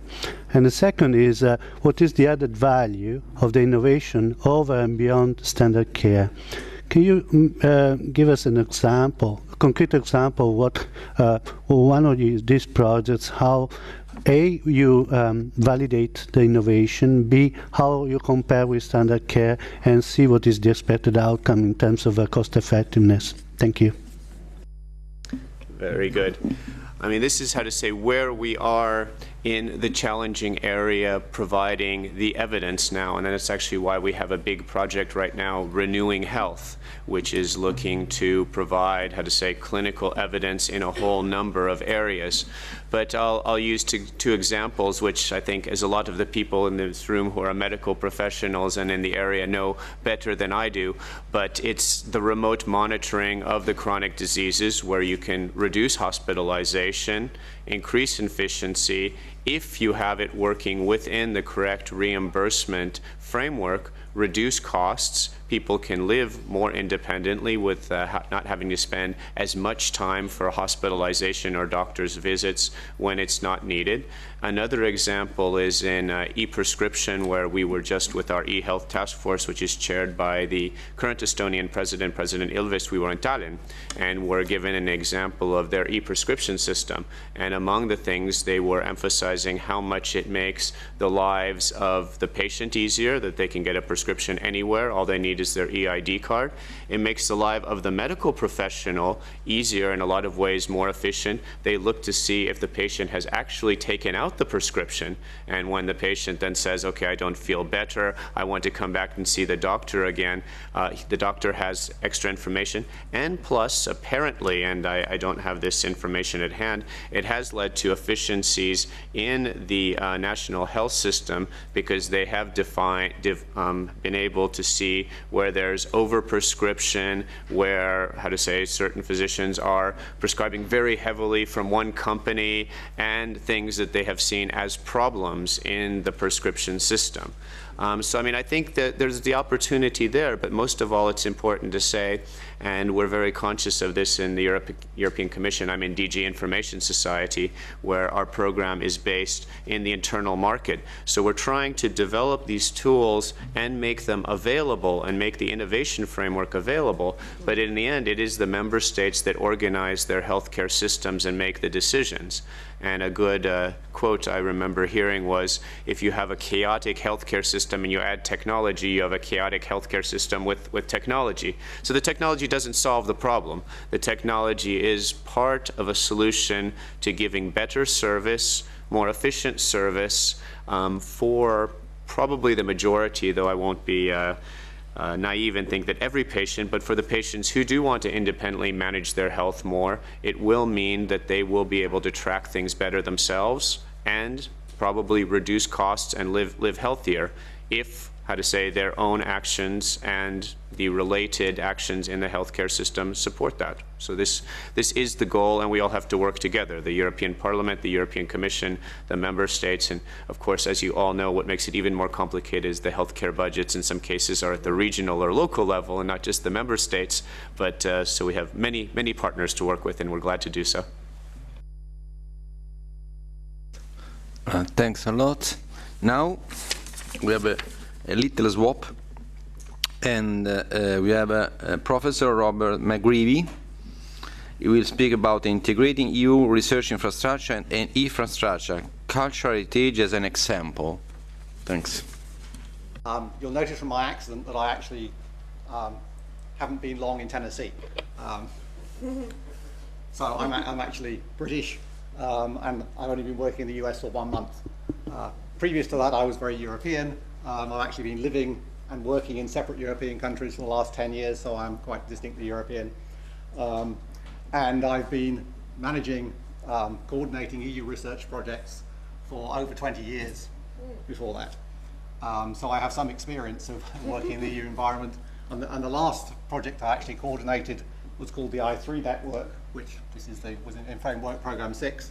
And this was a project which was bringing together all of the different projects involving research infrastructures.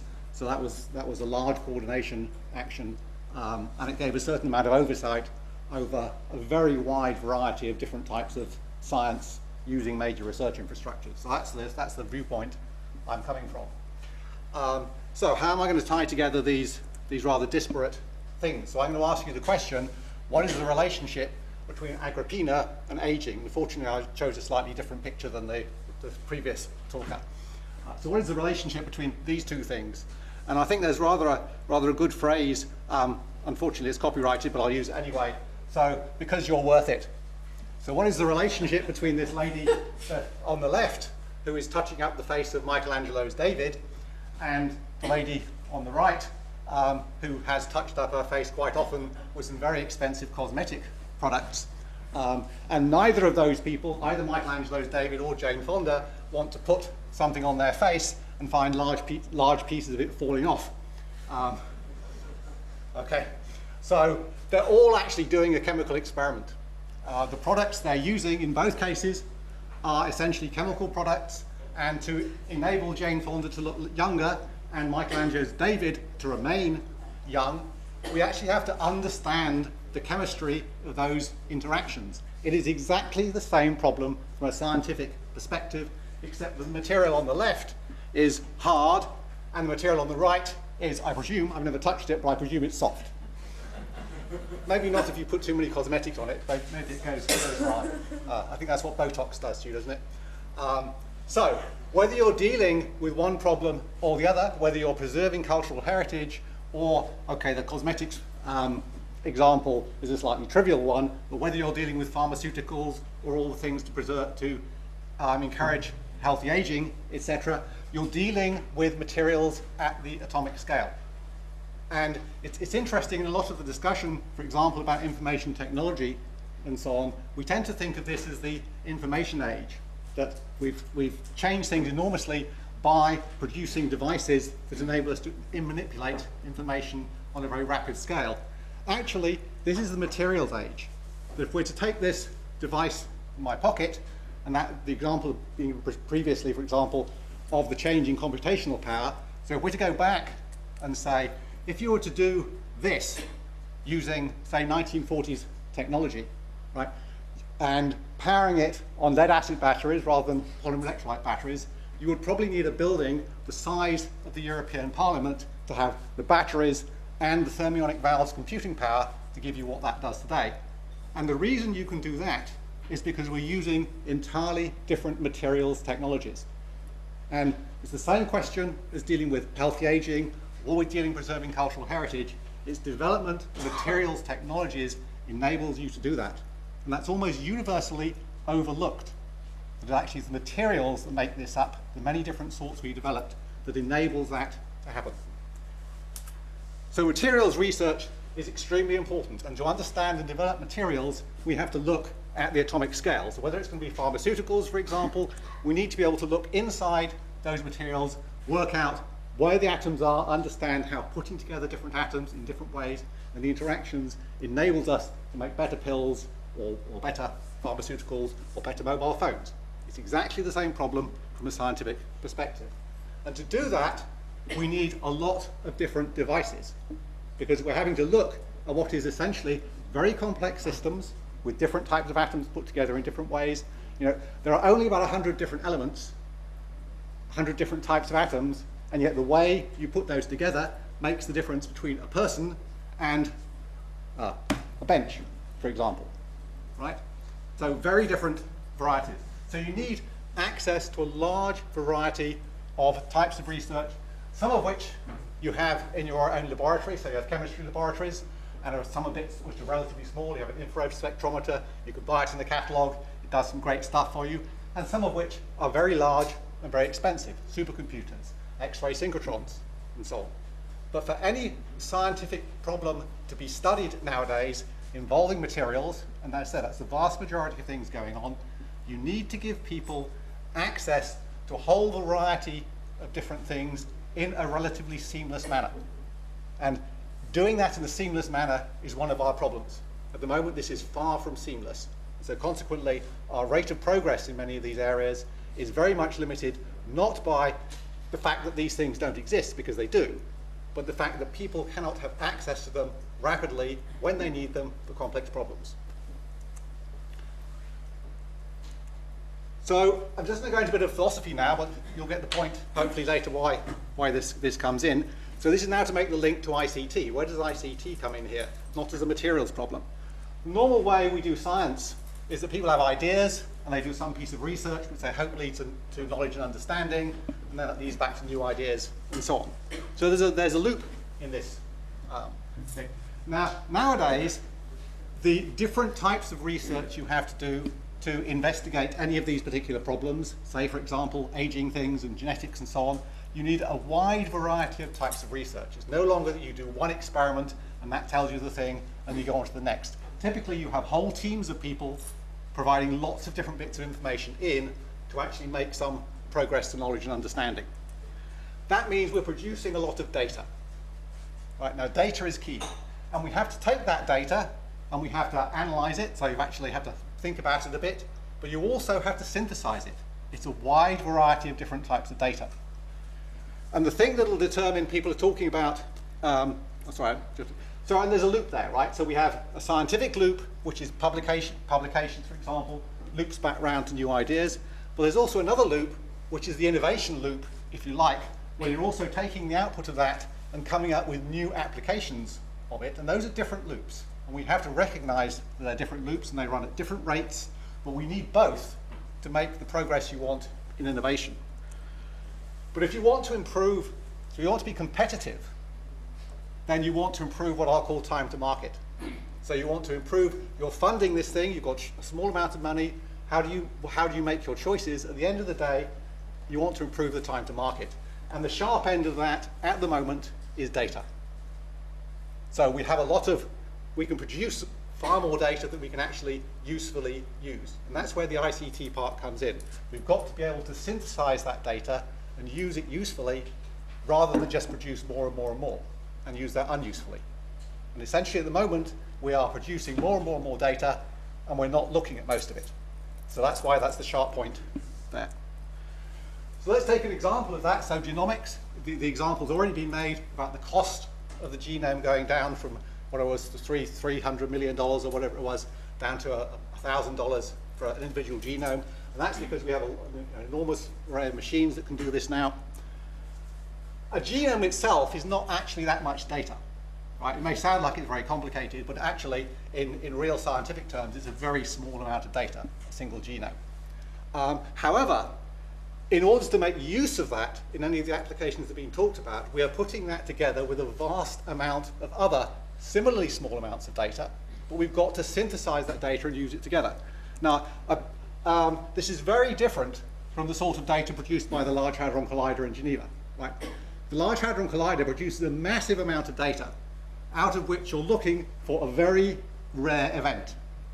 So you're looking for a needle in a haystack, literally, and you just want to generate, actually probably 99% of the data that machine produces is looked at very fast and then thrown in the bin. So they say, no, the needle's not quite likely to be there, so we'll get rid of that and we'll concentrate on the rest of it. Right, so he's looking for a single thing in a massive amount of data. In the biological sphere, then there are actually many hundreds and now thousands of different databases of very different types of information. And what you're doing there is the answer lies in the correlation between the different bits of data. So you need to look at all of that data and understand all of it in context. So it's a very different data problem than having large amounts. It's understanding it all in context. And developing the techniques that allow you to do that makes it more useful use of the data rather than just measuring more data. There's a general view now, perhaps, that we should stop measuring more data and actually use the stuff we've got. Right? At the moment, we're not doing that. We're just measuring more and more. Now, let's take cultural heritage. How is this connected to cultural heritage? Right? Well, actually, in cultural heritage terms, it's exactly the same situation. We're just moving from one paradigm to another. So collections of data, varied types of data, for example, we've had for years. Right? Libraries, for example. Libraries are collections of different types of data. The whole reason for putting them together in the first place was to collect that data as a body of knowledge from which you learn things. So we all have nice museums in our cities and so on. Nowadays we also have e-museums and e-collections of information. And again, these are extremely important in allowing us to understand complex problems, but that's exactly analogous to the biological case and its link to health. And therefore, the technologies we develop in one case for understanding that problem can equally well be applied to another problem. And we should make sure we do that rather than developing two essentially the same technologies costing us twice as much money, and then that's not very effective. Actually, just say my favorite examples of these two collections is actually one is the Millennium Seed Bank in Kew Gardens in London. That's actually, again, collection of information, saving seeds for the future. That's genomic diversity. And the other one is the marvellous new building at the Natural History Museum in London, where they have an enormous building which is entirely full of pickled things. So it's specimens preserved, of which the one on the bottom right, for example, is one of Darwin's original specimens pickled, and the one on the left is a giant squid. So there's a big diversity of types of things that are actually a database. So again, things are databases as well as electronic information. And just go back to the point about libraries. So the original library in Alexandria, that was the whole point of the library, was to collect together diversity of information and use that for better understanding. So this is not a new problem. We're approaching it as if it's a new problem, but actually it's been around for 4,000 years. Okay, so let's not reinvent the wheel the whole time.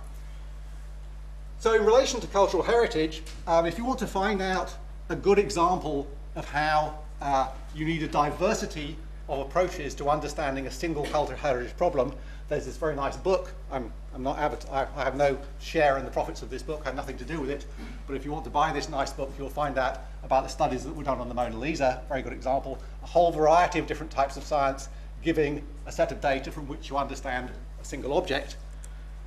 But some of the examples, because then that's copyright, so I can't show you the pictures from the book, but other examples that you might do, for example, so here's a painting that's been studied by, say, neutron radiography, so looking at that particular painting in a different way, using not visible light. This is actually using a different sort of radiation, tells you something about what happens inside of it. If you use a different type of light, this is infrared light, again, you get a different type of information. Now, anybody wanting to come and study a painting may not know what is the technique they need in order to actually, they'll do a first experiment and that'll tell them something from which they now know they need to do a different experiment. So when you're studying these complex materials, and the painting is a very complex material, as I said, you need access to a whole variety of different techniques, and you don't want to have to wait 10 years to get access to each one, because otherwise the rate of your study will be as old as the age of the painting. That's not very, very fast progress. You can have wonderful techniques now, like for example studying the Dead Sea Scrolls. So here's two good examples using synchrotron radiation to study ancient artifacts. The one on the right is one of the scrolls that's too fragile to unwrap. Nowadays you can actually read the inside of the scroll using X-ray techniques without unwrapping it. That's quite amazing. So this is actually unwrapped in the computer, so to speak, having done the experiment on it.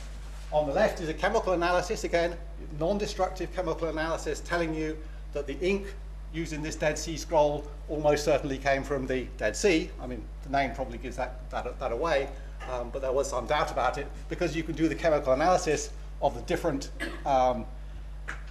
ions in solution in the Dead Sea water compared to other water sources and say, yes, that was probably, the ink came from there. So there's a great deal of things you can do in studying cultural heritage, and again, these techniques are equally well used for studying medical applications, etc., related to health, to aging, as well as studying ancient artifacts. It's the same techniques because, again, they're all materials of one sort or another. The other thing you need to do in cultural heritage studies is actually quite often, and again, it's exactly the same as with people, there's no point in doing a medical study of just one person because the statistics aren't terribly helpful to you in those respects. So again, you may need to do statistical analyses of large amounts of similar objects in order to understand similarities and differences. And again, if you want to study those things, you've got to make that capability available to people, not just for doing one-offs, but for doing large numbers of studies. So again, it's exactly the same analogy. So we have the situation that in all of these problems, we need to provide scientists and researchers with access to a whole different variety of techniques, and they don't particularly know when they start which technique they use, whether they need to go to the restaurant or whether they need to go to the restroom or whatever it is at some particular moment in time. But we need to essentially solve that problem for them so that they're standing there, and as soon as they decide I want to go this way, that thing is available for them at the end of that pointing arrow, because that makes the research more efficient. And the other thing we have to solve is that information overload I just mentioned. How do you actually deal with the large amount of information you're producing from all these studies? Yeah, just finishing. So if we just go back to the original picture, I would say that one of our large problems in Europe in applying research to this sort of area is identical, whether we're studying the statue or whether we're studying the aging issue. It's how to efficiently provide scientists with access to the resources they need. Now, this is not something that's been solved everywhere. In most of the European funding programs, these things are divided into different categories. So we have thematic programs, which are subjects of research. We have physical research infrastructures, which are techniques people can use. We have e-infrastructures, which is another one. Actually, you've got to cut across that. So the way that things are set up at the moment makes it inefficient for us to do the things we want to do. If we don't tackle that problem, we will stay inefficient. So that's the challenge I would set for the future. Thank you.